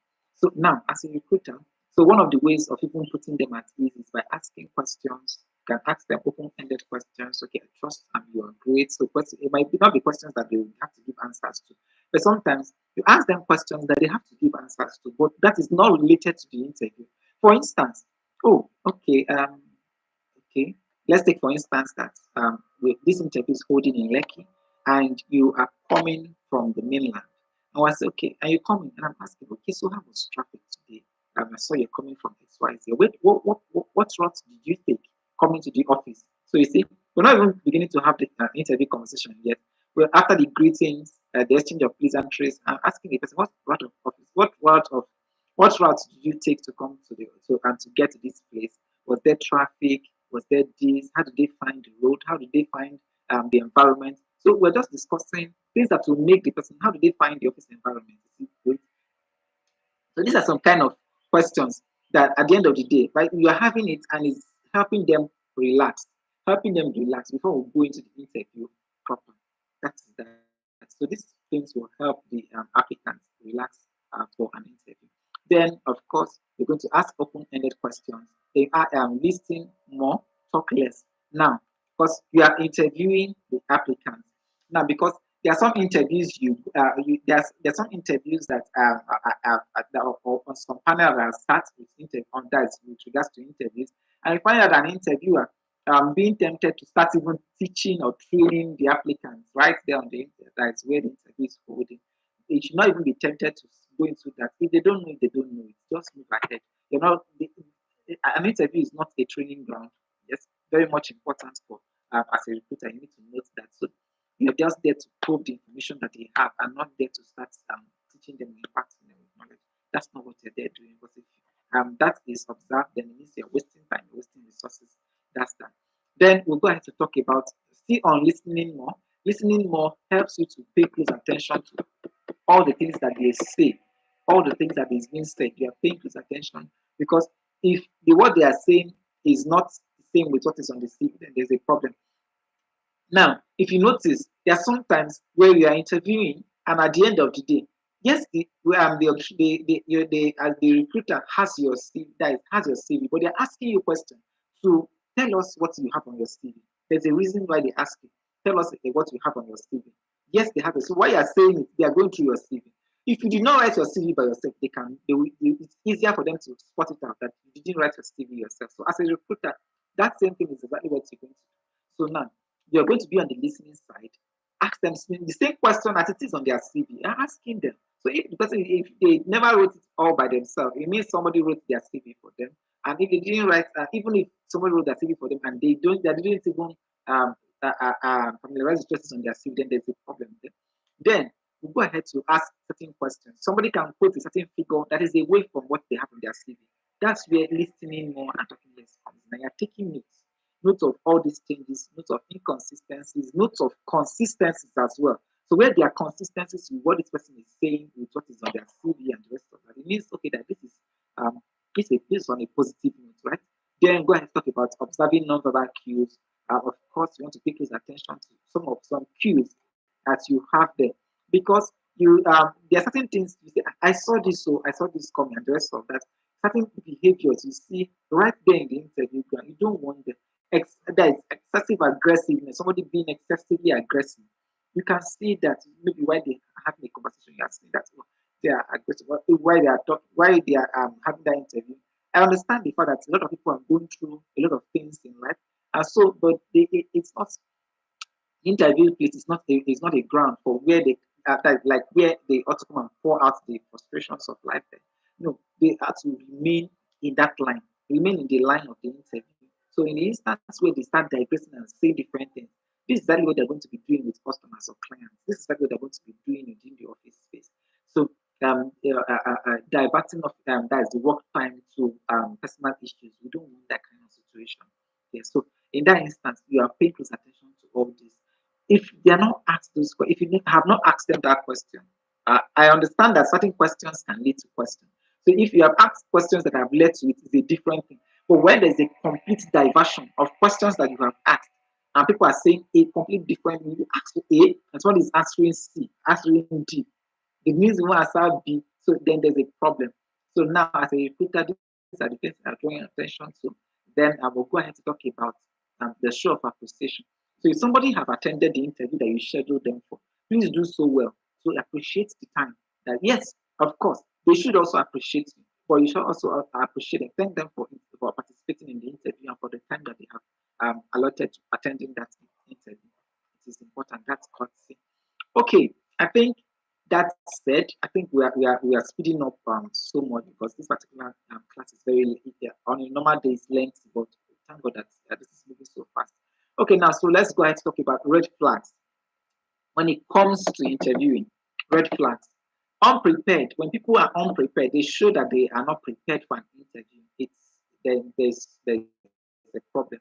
Now, for instance, let's take for instance that we're having a virtual interview. Now, if we're having a virtual interview and the person is one is that okay, the interview is for 10. Now, at 10:05, 10 minutes past 10, they have still not joined the guys. They've still not joined, and they have not even sent a mail as to say, okay, if they are having issues, that is joining, because it's imperative that okay, if at you are scheduled for 10. If by 10, we're not even expecting you to be joining the link by 10. At 10:55, you should be able to have joined, or at even 10:50, at 9:55 or 9:57, you should have joined and be waiting for and be at the waiting room, waiting for that's the presenter. So that's how somebody who is actually who is enthusiastic about the job or about the role should be in the interview. So it's not for you who is the recruiter, who is the interviewer, to now join to be at the virtual meeting venue only for the person not to even show up, or to show up and show up late. So that's a sign of them being unprepared. So then, and when we come for physical interviews, or even while that is when the interview practically starts and the conversation is going, and they're more like they're trying to gather their thoughts, gather themselves together in order to have a conversation. It means, oh, there's one thing is that this person is not even prepared for the training, that's for the interview. Then that's a red flag there. Then we'll go on to talk about unsuitable clothing. Now, one of the major issues here as a recruiter, pay close attention to this. So now you have an instance where people will dress on their pajamas, who will dress on their sleeping clothes, to attend an interview because they are attending from the comfort of their home. For crying out loud, if they are to attend this interview with you physically at the office space, would they be on their pajamas? Would they be on their sleeping wear? They definitely not be. So whichever way that they're going to take for instance that you as a recruiter, you are being joined. Maybe we are even recruiting for a client, or you are being joined with a senior officer or a supervisor, and you're also being joined with maybe another client organization. So you're part of that interview, like you have a panel interviewing, more like up to 3 or 4 people interviewing, and whoever we're going to be interviewing is now appearing on a sleeping, like a pajamas and a sleeping wear, and not just only that, they're sitting on their bed like that, or they're lying down on their bed, that's attending that interview. More like, so these are some red flags for you. You might go ahead with the interview, but these are practically red flags. Now, there are people where, okay, at the end of the day, they have maybe the right in the where they are. There's so much noise. Maybe there's music playing, hitting. There's so much sound, so much noise, uncontrolled sound going, or the person is in the marketplace. So I believe that because the interview was scheduled ahead, even if you are in a room, maybe you are sharing. I understand maybe the African nature, so that is the African space where people share rooms and the rest of that, or share spaces. Now, in those shared spaces, if you can take permission, at least they can spare you a corner. You stay in that corner, and for that 10, 20, 30 minutes, if they keep their mouths to themselves, they will not die. So I believe that in that instance, where if the applicants should be able to have spoken with whoever it is that they share the space with and have that. So, and if they don't agree to give that person that privacy during that for that short period, then because they should have made arrangements, they should have left there and go to a place where they can have peace and quiet and attend that particular session, not where they are being distracted and they are shouting, go away, move there, do this, do that, right where they are having the interview. So all this shows that one, they're unprepared, they are like the environment. So these are things that you need to also pay close attention to. These are red flags. Now, remember also, I want to also talk about still on that, not just only on suitable clothing, the space. Now, for more people who are doing their virtual, that's who are engaging in virtual interviews, where their spaces are so tattered and unkept, and the rest of that. So it speaks so much about that particular candidate. So at least wherever it is, I'm not talking about a setting maybe that shows, or maybe they are not well to do. That's not what I'm talking about. What we're talking about here is unkept space where you can see litters all around. So these things you should not be let into those kind of things. So as a recruiter, this kind of things automatically you are seeing them as red flag. They should not, because if they do that with you, your supervisors, if you move them to the next phase. But of course, if they are great, if that's a great profile, you can do that as a remark, that is as a feedback, and send it to that applicant. So such that that's if you choose to help, so such that they can make an improvement on that. But I believe that certain things they might not even make corrections on that, and they will still go ahead and just show that make you look as though you don't know what you're doing with regards to hiring as a quality candidate.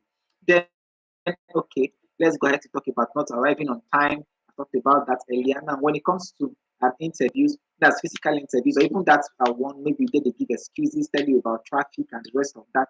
So I believe that if you have an interview, I know that there are sometimes it could just be like the whole world is against that particular person. You will see that the person has made effort. Even if those kind of situations play out, you will know that they have made those kind of efforts. Now, there are like they send out mails, they send out messages, they are calling, they are putting out messages. Oh, I'm on the way, the traffic is crazy, and you as well. You if you because you work in that particular route, you know, okay, they are stuck in that route. You know so well. But I believe that one thing I've always advised candidates to, if you have an interview, they need to go always much more on time. But you don't need to, even if you don't need to walk into that venue by arriving so much more on time, you can just stay around, catch around until it's close to like 30 minutes to the time. You walk into the interview venue, not just maybe 2 hours ahead of the interview and you're already there. So that's not what we're saying here. So, but that's as a recruiter, you're not going to be tolerating lateness or rescheduling interview for 10 o'clock and somebody's arriving by 11:30 and telling you that all the traffic in the world was on their part and the rest of that. Okay, I think that is that. Let's go ahead to talk about bad mouthing previous employers. Some people are very, very good at that. They tell you how bad, how wicked, how this, how that their previous employers are. But they never say what they did that made their employers to react the way they did, how the employer sees their money and the rest of that. What exactly did they do that make that particular employer do that? Because sometimes we understand, even from the law of physics, that actions and reactions are equal and opposite. So I think there should be what the person have done, so yeah, which is fair enough. But if they cannot give you a justifiable response, it means that you may not be taking what they said, just be taking it with a pinch of salt. Okay, then talk about arrogant appearance. Very important, arrogant appearance. When there's an arrogant appearance from the applicant, make sure that you pin this out because these are red flags. Then let's go ahead and talk about the interview best practices. I think that is all from that. Let's discuss on interview best practices. These are very, very much recommended or recommendable for as a recruiter. Now, prepare smart questions.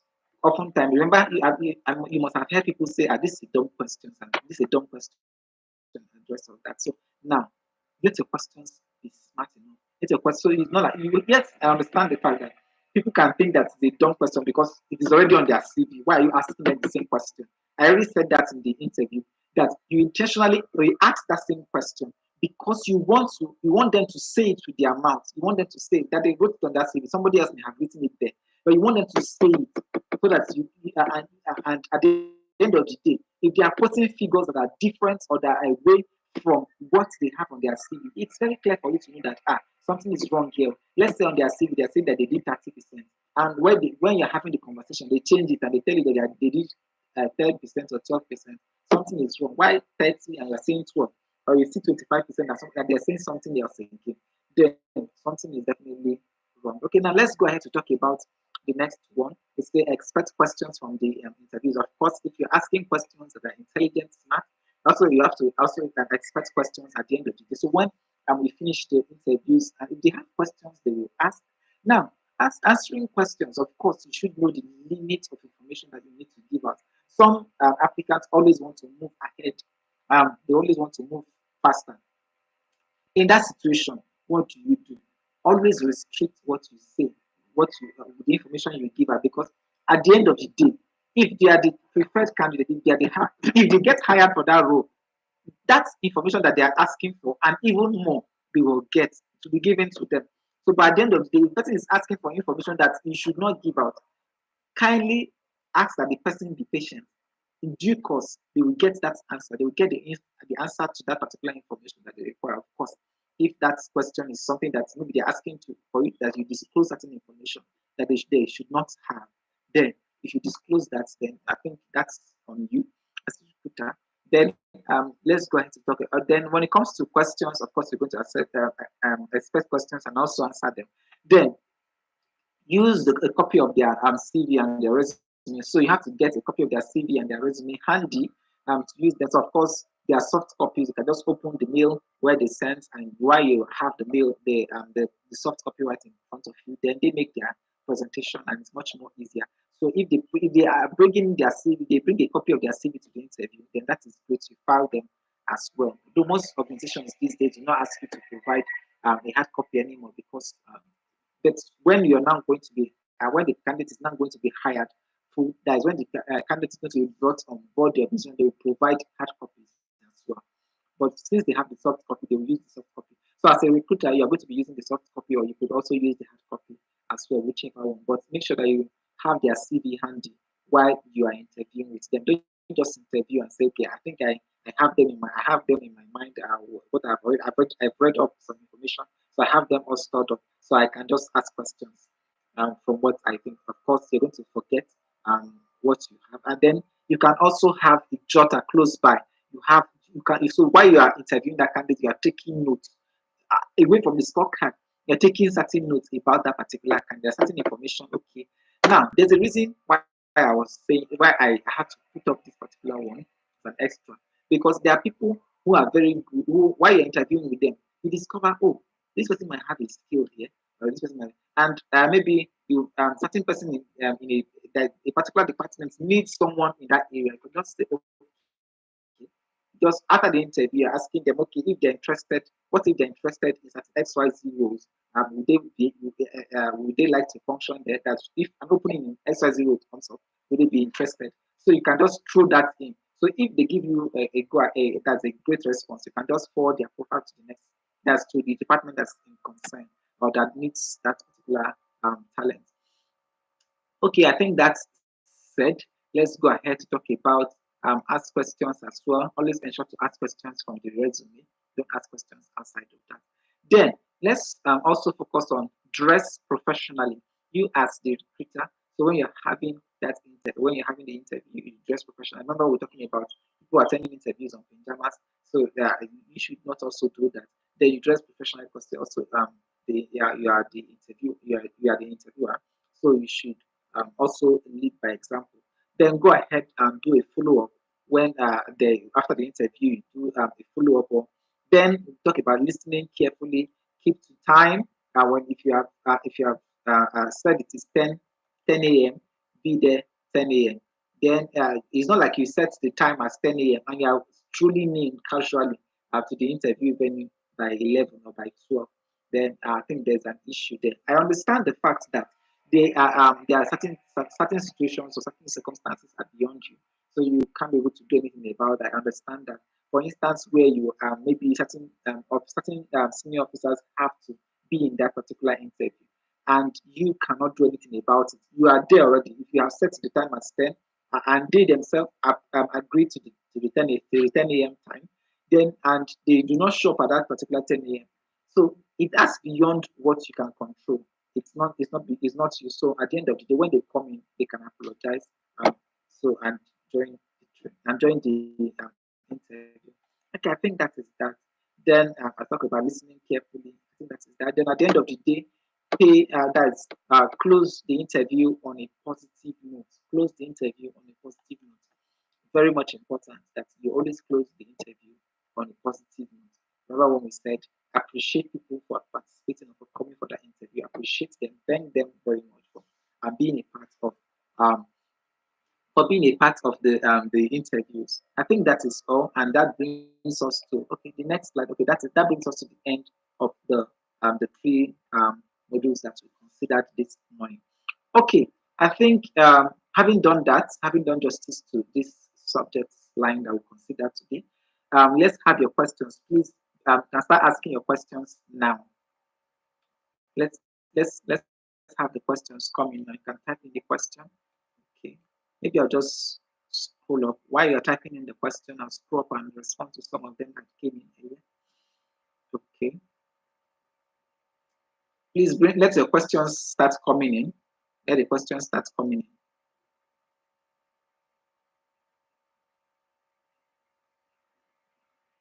Okay, somebody was saying, how can we get certificates on the training? Okay, if all those information was shared in the group, that's once the learning assessment has been conducted, of course, the certificate will be, you get more information on that. The certificate will be prepared and sent to the successful participant. Okay, so now we'll go on to talk about this one. All right, let's go ahead and to the next one. It says, well, if someone doesn't know how to write down properly, shouldn't he or her seek professional help, even if it means to pay?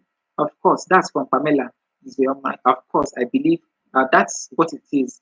But most people are very, very adamant when it comes to personal development. They are very adamant. They want to be pushed, not just even pushed by people, but pushed by circumstances. When they lose opportunities 2 or 3 times, maybe they can now begin to uh, make some effort to um, personal development. A practical example is even where you have you have some trainings that where people and you have people lagging behind just to go and prove on their skills. They find it difficult to do that.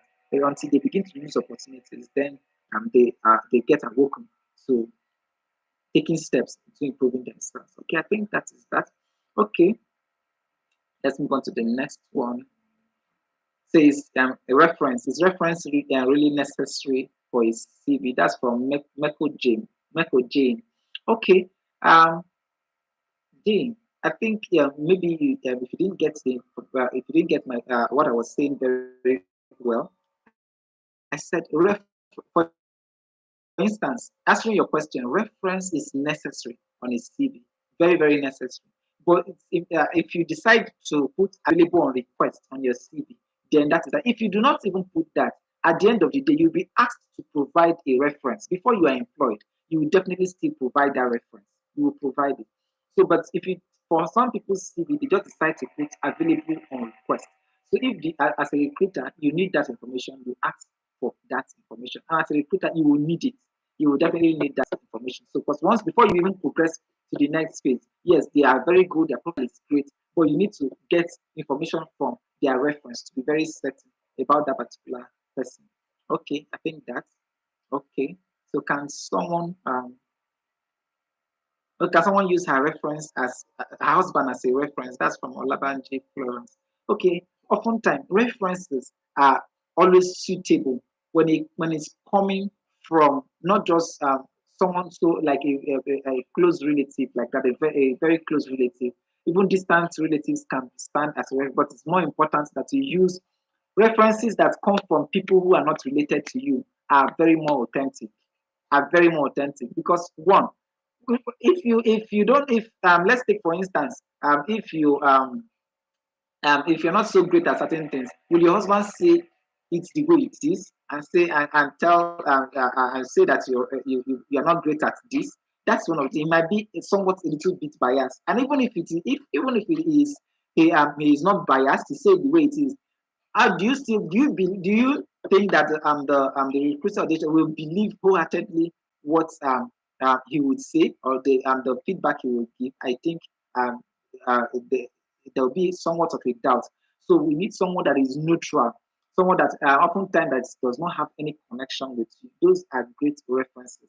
Oftentimes previous employers, previous supervisors, previous uh, uh, uh, uh, previous supervisors or superiors even they are very good references. If your even your pastors, then your imams, your like people who do not have any direct relationship with you. Of course, because they have direct relationship, they want you to get the job now. So what would they not say? But those references will say it the way it is. That's the essence of having a reference. So you, as a recruiter, you have to pay close attention to that. So you have to be certain that this information that you're getting from this person is not just coming from a place of bias. So if you are, for instance, you're calling the person, you want to know who that person is to them. Now, when the reference, that's when reference information, person is not just putting name, phone number, and email address. They have to say who that person is to them. So you know whether that reference is acceptable or not. Remember, reference is not the same thing as guarantor. They are different things. They are not the same at all. Guarantors are different from reference. So that's that. Okay. Can someone use? I think that's the same question again from Hannah Aimegbe. It's the same thing. I just answered the same question with regards to using husband. Okay, I'll skip that. Um, Akoyemi Ario says, what if the person is ready to relocate to the company's address? Now, this is very, very much important. We made emphasis on that yesterday. That if you if you had taken the yesterday's class, we discussed extensively on this. I want to be saying so much on this. I would just rather I refer that you go and take the class, the introduction to recruitment. That's introduction to recruitment, and you see that we've discussed it extensively with regards to that particular information. Of course, you can decide to still apply even if you do not reside close to the company. So it is left for them to decide if they want to take your information on that. But as a recruiter, that this you are working with that's with the information you have, what you have on that particular CV is very, very clear. If they are saying that applicants should be within a particular location, so you are going to be staying with that as a recruiter. Very much important. It's not at the end of the day, as a recruiter, you are giving, say, okay, let's say you are recruiting on the island and they see that whoever that is stable candidate should be living should be living on the island or around the suburbs of the island. So in that situation, and yes, you might have found a suitable profile that is willing to relocate. So in that instance, if you bring that person, it might seem as though you don't pay attention to detail. You can keep that person, you can have the person's profile and just keep the person on the reserve. Where you have people who are within that person, put them forward first. So in the instance where maybe the panel or your supervisor is not okay with that list that you sent, that's the person that you sent, you can just chip in that word. Okay, that there is someone who is qualified also for this role. We've done everything. This person is also great for this role, but is living away from, but is willing to relocate. Then in that instance, they can consider that one. So it's clear that you have done what you are required, or you have been asked to do, but you kept a backup. Should it be that your supervisor needs to see more profile? I think that answered that question, but more justice was done to that in the introduction to recruitment training. You can just take your time and go through that with the link that was shared in the group. Okay, let's go ahead to talk about the next one. It says, okay, and I think with this, I'm going to request that the admin of the group repost those information, repost all the previous information, so that people who were recently added will get those information reshared to that. That's will get those information so they can access those training again, as well as the material. Okay, let's go ahead to talk about the next one. It says incomplete contact address from Mary Daniel. It says incomplete contact address. What happens to someone who who is based in Kano and was interested in a job vacancy in Lagos? And okay, just as you have said, and the person is the best for the job, but due to distance. Okay, Mary, this is the same thing that we're talking about. Please, I think the best thing, if you are not in the group, maybe if you recently added to the group, I've already said that I'll ask that the admin of that particular group to reshare that information again, so that you can use the link and go and take that classes. All these things we discussed extensively about them yesterday. Can't start going afresh all over and over again with them, but it is very clear. I've already stated that you work with the criteria. What was sent to you, work with it. I just said that now. Okay, but if you were previously in the group and you have the link, I will also advise that you go back and retake that class. Maybe when we're saying that maybe something took away your attention and you didn't get that part of the conversation, you can just go and take that particular class and you see you hear all that we discussed about that. Okay, so now the next one from James Awaji. It says, "Why not drop your questions?" Okay, okay, that's that. Now, okay, thank you for the reminder. Now let's go on. Um, okay, I think the last question we have here. Sorry, something loaded here. Just a minute.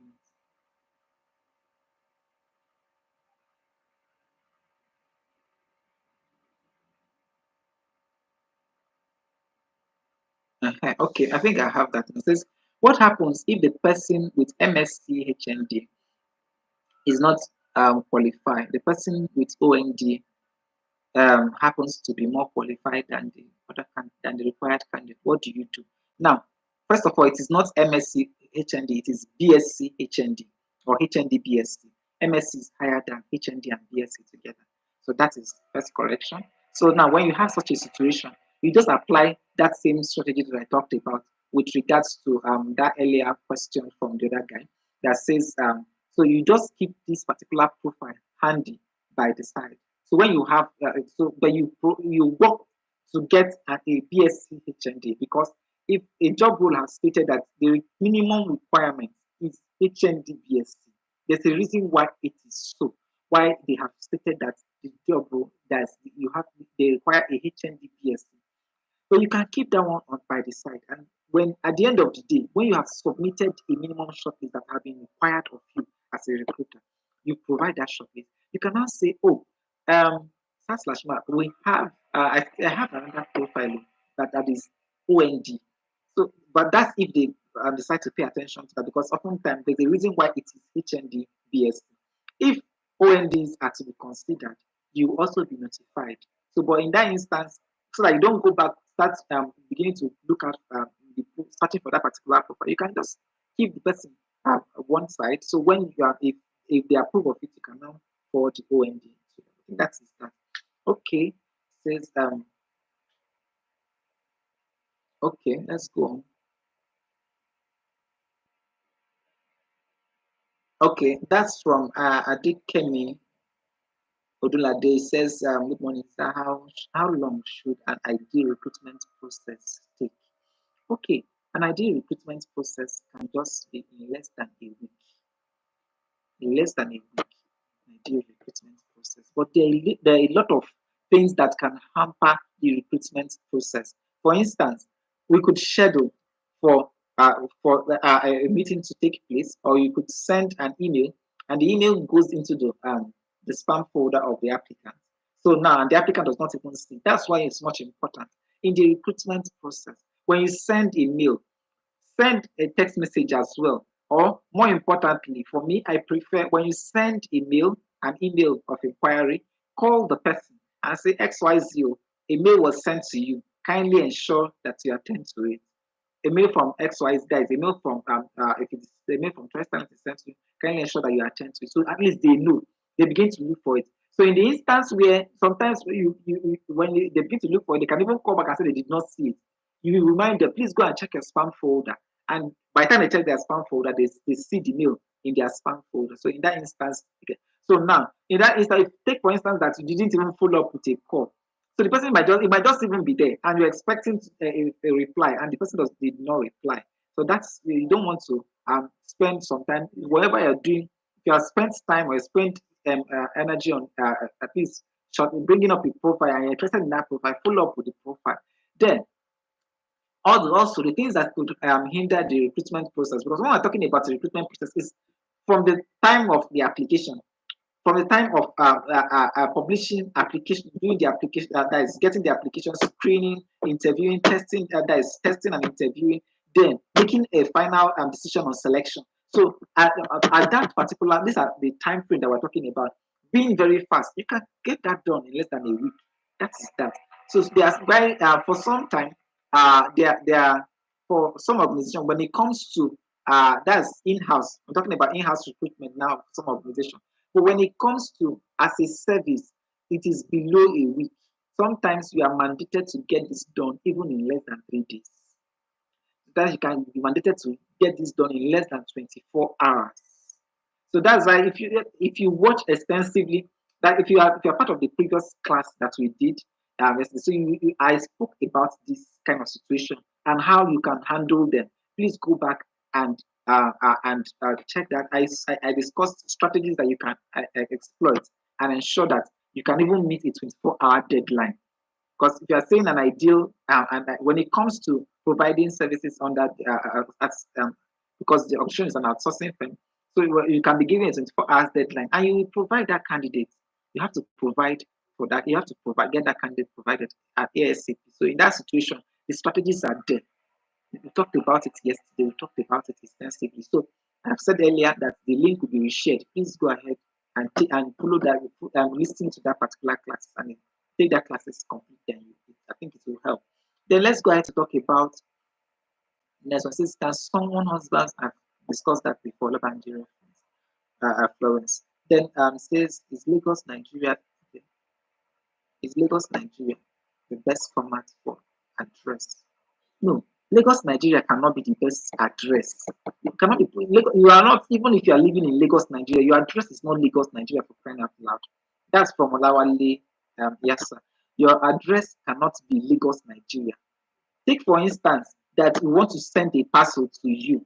You bought something on Jumia. You just put Lagos address. So when they get to Lagos State, when they get to the border of Lagos State, will they just drop your consignment there? No, you have to put your address as it is. Take for instance, you are making an order. How it will be delivered to you. That's exactly what we're talking about here. That's how it ought to be on your profile. Okay, that is that. And most people will tell you for security reasons and the rest of that. That's, well, whatever it is that makes them feel comfortable. But as a recruiter, we've already been trained on what to do. Okay, so now we'll go ahead to talk about this. Can someone use? I won't reply that, please, Hannah. I maybe I've already said that earlier. Okay, then that's Kasimia Amolu says lecture is interesting. It's how genuine is it that a recruiter will intentionally invite an applicant for an interview knowing fully well that he or she does not fit into the job role? Okay, it says with intentionally, how genuine. So I don't think anybody will intentionally invite an applicant just to waste their own time and the time of the applicant. I don't think that's that. But if you are referring to what we were discussing earlier, what we said is that so that you don't end up wasting your own time as a recruiter, and so that's why you are doing due diligence, not just going ahead to shortlist candidates when you have not effectively done a, a thorough check on their profile. If you don't do a thorough check on their profile, you only find out that this person is not what they profess to be on their CV. That is what we are saying. That you do an investigative questioning, a thorough and in-depth research on that document that they have provided on their CV to be certain, oh, this is exactly what I want. This is exactly what the option is looking for. That it matches the criteria before you're inviting the person for an interview. Such that because it might look as though okay, that this profile is close to what we want. By the time you now bring the person, you're interviewing with that person, you discover that that is below what we want, or this is practically not what we are looking for. That's what we are making emphasis on. And I think maybe this is clearer to you, Kasmi and Mulu. I think that is clearer now. If that is not your question, please you can rephrase that and let me know. Okay, Esther Waliba. Okay, says I read somewhere that writing available on request on the CV is outdated. How true is that? Okay, writing available on request on CV is outdated. How true is that? Now, oftentimes, just putting out information of your reference on your CV, that's as an applicant, most people do not prefer that. And that's okay. I understand that because this is that information and you're sending it out. But your own personal information, you are the one that is looking for the job. Your information should be there. But the information of your reference can be available on request. Can be available on request, of course. Like we already said that I don't even expect this question again. As a review that is being trained in the recruiter role, what if that information is not there? Just do a mail. As long as the person's phone number is there, you are taking the phone number and calling. Hey, Jackson. Okay, I've gotten your profile. I think you have an interesting profile here. Can I get your references? Send me 2 of your references, or send me 3 of your references. That can be via if you are making a call, tell the person to reply the email of the application and by sending a reference. Then, more importantly, it's easier to trace by just replying that mail. Just you reply the mail and ask them to provide three of their references, details of 3 of their references, and in fact all the details that you want on their reference. Then you put a call across and let them know that you sent them a mail so that they can reply to it. Now, there's something about reference. You might put a reference there, and that reference that you put, I don't want to work with it. Practically, now, an example is maybe We want someone with an expatriate reference, a reference who is an expatriate. Take, for instance, we're hiring for someone who is going to work with an expatriate. If you're going to work with an expatriate, and the expatriate is saying that if you are going to work with me, I want somebody that has already worked with an expatriate before, and possibly maybe an Asian expatriate.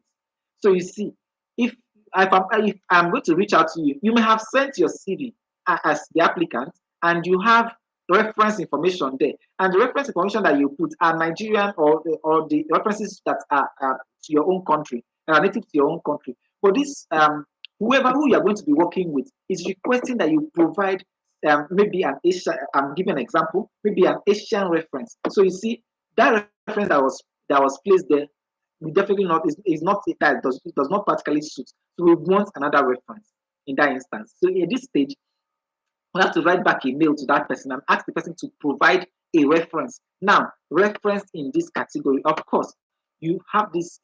They're often in the requirement where it will be stated.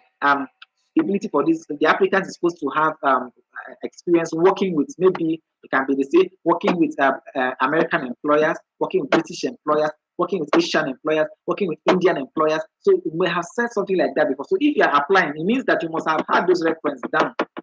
So that is that.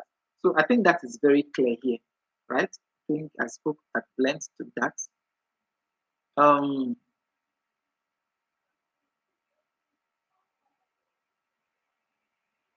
Okay, it says, and Lazarus Rigi says, suggestion, kindly share your slide during subsequent classes. Okay, Lazarus, I think maybe you're not in the group because the slides were shared, the slides were practically shared in the group. Okay, but this is what we would do. I'll request that the admin for the training attach a link. It's going to be it's definitely going to be time bound, but they're going to attach a link for you to download the training material for this particular one. To be that's if once it is approved, we'll get that. But if it is not approved, then that is that. Once it is approved, they will create a link and attach it to the description of this particular training, so such that you can download it and also use it subsequently. But for everyone within the group, the material was shared with them. Okay, let's go ahead to take the next one. It says, that's Ayuba Latifa says, what are things needed? Okay, what are things not needed on that in a CV? Okay, I shouldn't be saying that here. This is not like an applicant's training. What are doing is a recruiter training, please. So there are the things that we already told you, the things that you should look out for on the CV. So you follow the slide there.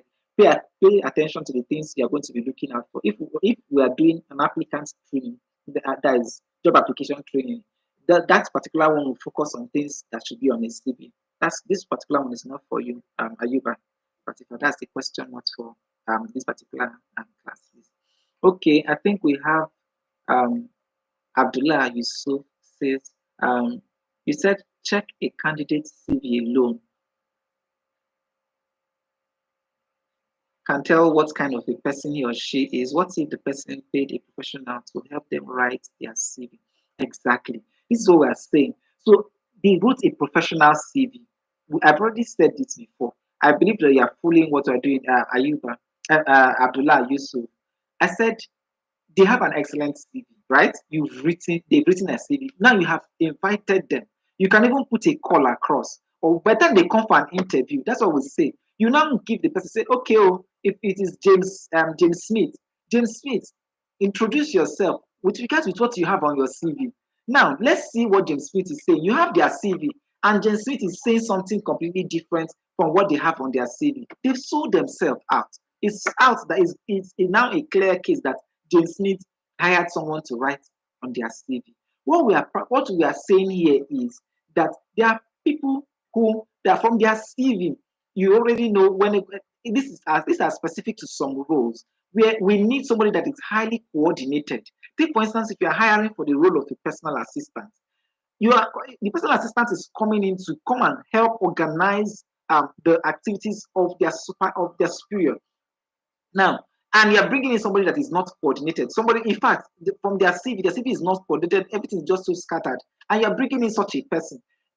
Can they even, if you're bringing that person that cannot format their own CV, properly? Is it the documents that they are going to use for presentation that they can format? You see what I mean there, Abdullah Yusuf. That's what I'm saying. That in that instance, this person cannot be able, if they cannot present themselves well on their CV, how can they effectively present that is present well when on the role? So from their CV, you can know, oh, this person is not a great fit. It's not suitable for this role at all. Yeah, if for instance, I submit my CV for a personal assistant, and my thoughts, my thoughts are not properly presented on the CV or my CV, then something is wrong. How am I going to be able to format or properly do a presentation for my superior if I get the job, if I eventually get the job? You see what I was saying earlier. So by doing this, I cut myself the time of practically interviewing with the person, because I may be able to speak good English, but can I do a presentation for my boss when it comes to that? Can I develop a presentation? That's an issue. I think that is that. Okay, let's go ahead to talk about the next one. Blessed. Okay, so how about those without experience that relates to the role they applied for? Well, I think this is a recruiter role. Blessed. Please, we are dealing with this as under the recruiter section, but I think maybe subsequently we could get approvals for us to do training with regards. So those who are interested in applicants, that's job applications, issues under job applications, will treat this. So if you're interested in that, you can attend that. Just ensure you click on the subscribe, so you can just it is finally approved, you get a notification to attend, so you can take that. So when with issues with this, we can't be able to deal with them right here, because this is not the right platform for it, because this is for a recruiter, for the recruiters, and this and it's not for their job applicants. So we'll deal with those issues then. Okay, then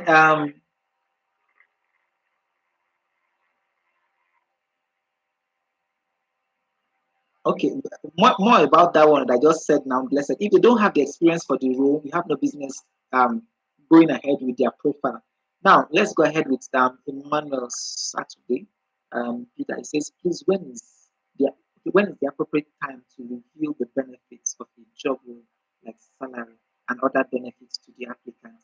Yes, oftentimes this is almost at the last stage. This is at the last stage when when or it is satisfactory that this is the profile that is required for this role, then we can begin to discuss about the benefits for the role. That is when it is reviewed. Oftentimes, for some organization, what they do is that they just put up a salary, and at the end of the day, that is the other benefits are now made known to the applicant, should they be successful on the role. That's if they want people who are not driven or motivated by the benefits on the role, people who know what they are doing. So there are certain times it all depends on the methodology that the organization wants to use. So, but whatever it is, you're going to get all the details all listed out for you. So if even the salaries are to be listed out, in fact, it will be accompanied there. But the salaries are to be negotiated, because there are some job roles, the salaries are to be negotiated. There's just a benchmark. You want the benchmark, you negotiate on that benchmark, whichever it is. So there's a threshold. So within that, you just make your negotiations. So the best time to make that revelation is almost at the final stage of the interview. Maybe it might be the third interview, or it might even be the fourth interview. That's the final stage where, because once that particular negotiation is done, at the end of the day, that means the offer letter is being sent out. Because sometimes they must have even met with the superiors, and they now ask you to now go back and negotiate with the person. So whatever you now negotiate with that person, they just go ahead and approve. Okay, I think that is that. Okay, that's from Marcus Dan, says, well done, sir. You did justice in detail. Okay, thank you for that as well. Okay, thank you very much. That's from Genebe, that's Emmanuel. Thank you very much for such an impactful training. Thank you also for that acknowledgement. Okay. Okay, so we have James Dawaji says, okay. Let's go ahead. So Sylvia says, please, when there is a gap in a CV, and it happens that the person went for an entrepreneurial training that led to the gap, what would the person do? That is what we said. If there is a gap, just state the training. You went for a training. You can state it there. It's very clear. So such that when the person see, let's take for instance, you worked from 2017 to 2019, and between 2019 to 2022, the person went on. That's okay. The question is that the person went on an entrepreneurial training. So why you as a recruiter, you're not keeping a blind eye to the gap is that you are to ascertain that this so that you because you give you're going to give a report for every profile that you interview with, you will give a report. So that report shows that okay, you identify that there is a gap, and the reason this is the reason for the gap. That is it. So you on that on your profile as the applicant is supposed to provide that details on their CV. So it's either if I look on their CV and I still get that there's a skip in the job description, the next thing I'm going to look out for as a recruiter is that I'm going to go and look out for on their training and their education. I want to see, oh, did this person go back to school during that period? Of course, because some people they have OND and they are working through for some period, and they now move away from work and they go fully into school and they study, and there's a 3 years gap, there's a 4 years gap because maybe they have to do their HND and they even go for BSc, and at the end of the day, they do their NYC. So maybe they have this much gap, and they come back and say, where's this gap? And I can see, okay, between 2013 that this person left, okay, till 2018. Oh, okay, and I can now see NYC in 2019 or between 2017 to 2018. Okay, this is so I think the gap is there. It is very clear what this person was doing during that period. So I think that is that. Okay. Um, Geneva Emmanuel says, based on the reference section on the that is of the CV, is it compulsory to include? I've already said that now. I've already made reference to that. Okay, I made reference to that earlier when I was saying they have to put their reference. But in a case that, but sometimes just put available on request. When if they need the reference, the recruiter is definitely going to request for. But you as the recruiter that is going to work in the chat, you're going to request for the reference. The reference is needed. You have to request for that. If they have available on request on their CV, just send the email, request for it.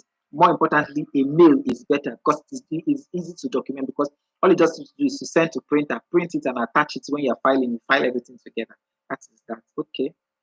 Okay, let's go ahead to talk about the next one.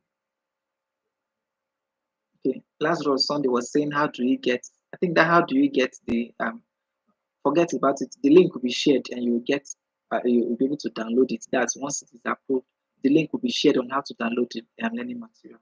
Okay, okay, for everyone saying thank you too, thank you for the recognition, thank you. Okay, what does reference include? Okay, the now a standard reference, that's from Ifunanya Okoro Jama. Okay, so a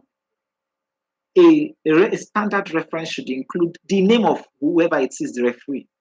It should include their position, their rank, first of all, their name, the organization where they're working or their businesses, whatever it is, the address of that particular of the business or the organization, then the contact numbers, before the contact numbers, their position there. The position, are they the CEO? Are they the whatever it is, an officer? Whatever you put their position, their rank there. Then, more importantly, you put that the contact information, that is the phone number, the email, and the residential address of that particular reference. The residential address may not be more needed. All they need is that business address where they work, where that reference works. Then, more importantly, is who is this reference to that particular applicant? So the name of this person. So if the person used to, so that's brief information about who is this reference to. So is this reference, were they a previous supervisor? Okay, what was the relationship? So more like reference, the name of the referee, the relationship between you and that's I'm talking on the basis of an applicant now. The relationship between the applicant and the referee, it needs to be stated there. Okay, I think that is that. Okay. So then Lanihan Munirat said, how long should a recruitment? I said that before, please discuss earlier on that. I don't want to do a repeat here. If not, we're not leaving here. Okay.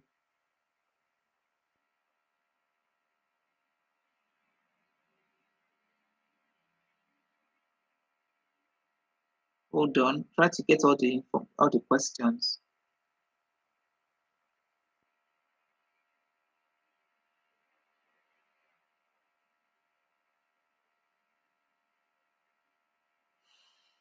Ah, wow.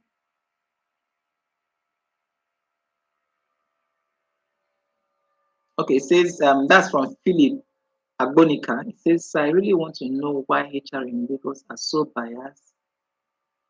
Please, I can't discuss this. I can't go into some of this. When it comes to um, bias like this, what I know is what is going on in Choice Talent. I have no Choice Talent is not the HR for Lagos, and we can't say anything with regards to this. What I'm saying is, at the end of the day, with regards to this training, you see in your training material, it is very clear that it is prohibited to even be biased. So I think that is all I can say for that, Philip Bonica. So let's go on, please, to the next one. Um, says James Sawaji ask questions at the end. Okay.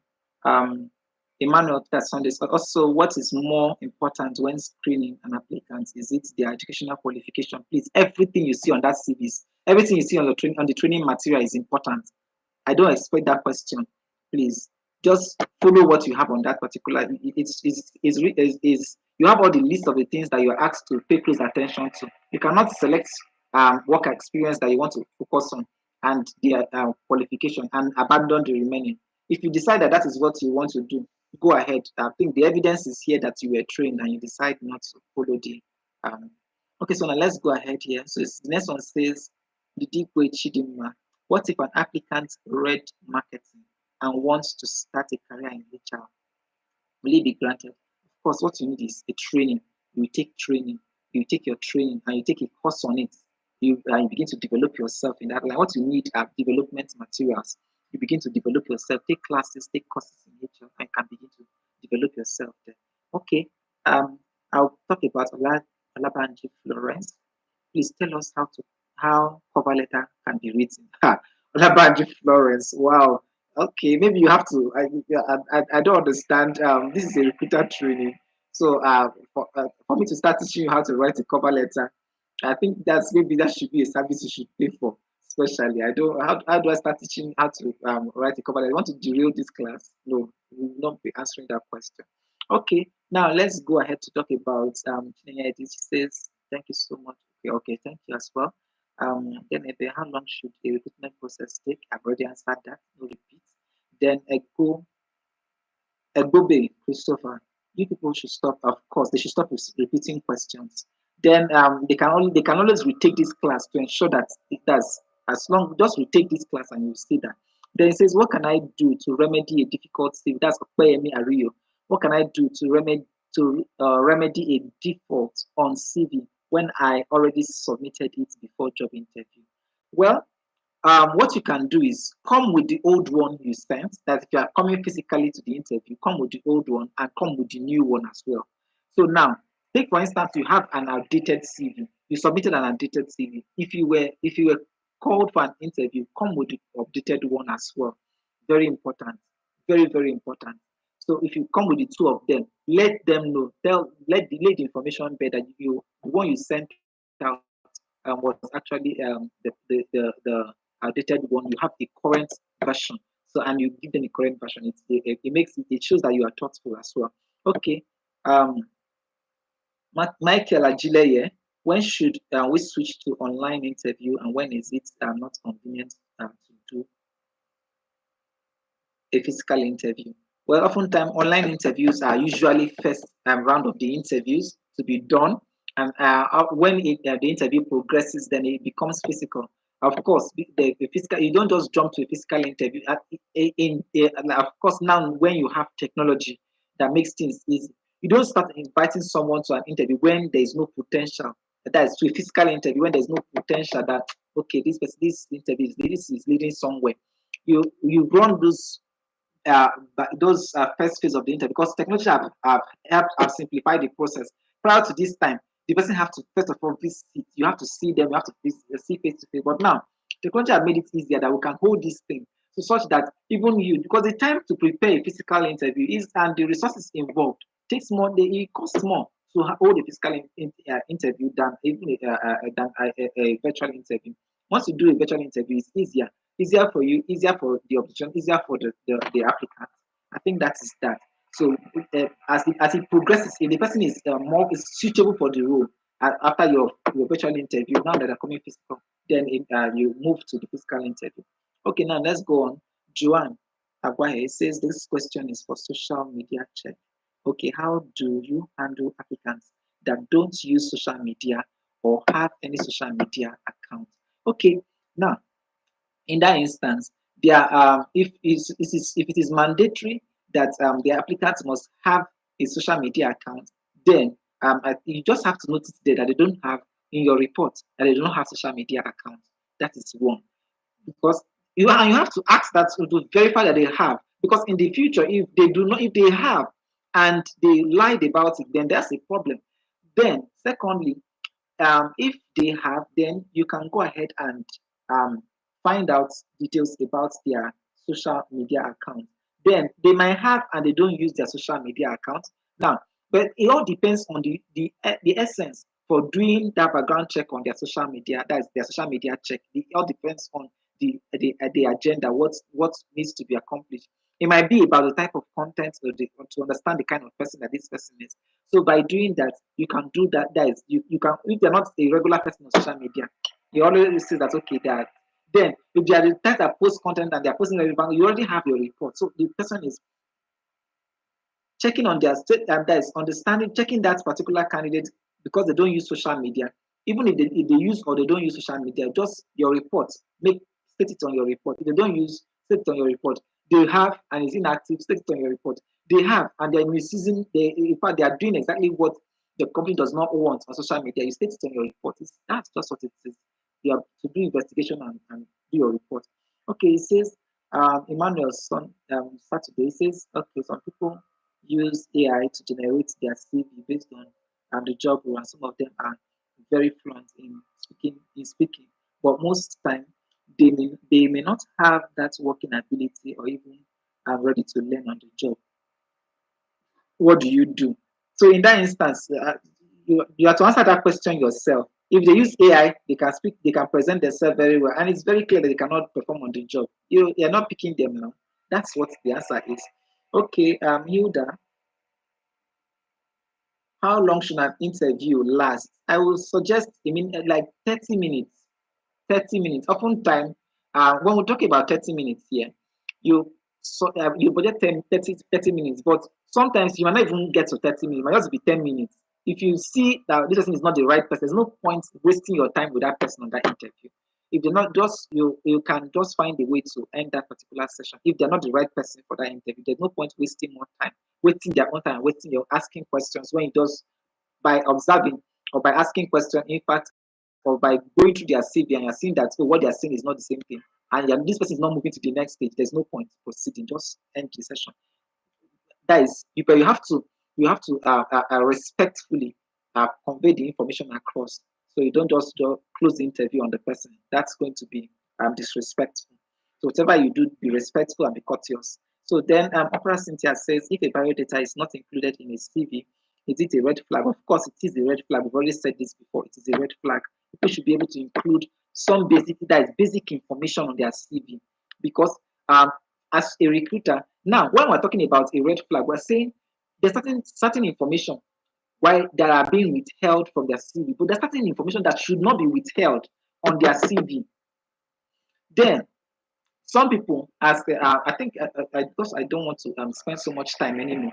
I'm not saying that it is bad. Remember what we're saying: red flag and something being bad. They are two different things. It is not bad if the person does not put their biodata on their CV. It is not bad. But we are saying that it is a red flag. Red flag is pay attention. That is what red flag means. So it means say hello, watch here. That's what red flag means. Hello, that's what it's saying. So if that is what you mean, yes, it is. Because I already said that if a biodata is missing and somebody is using a unisex name and a male is prepared for a role or a female is prepared for a role, you just end up wasting your time thinking that it is a male CV when it is a female, or it is a female CV when it is a male.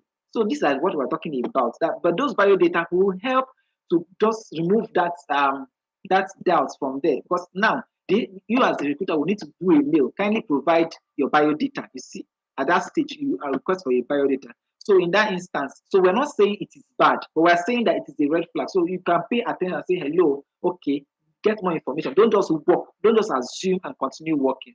I think that is that, please. Len says, Ike Emmanuel says, so thank you. Okay, how do you as a HR handle an applicant whose work experience has been on academic field but has shown interest in becoming a sales assistant, for instance?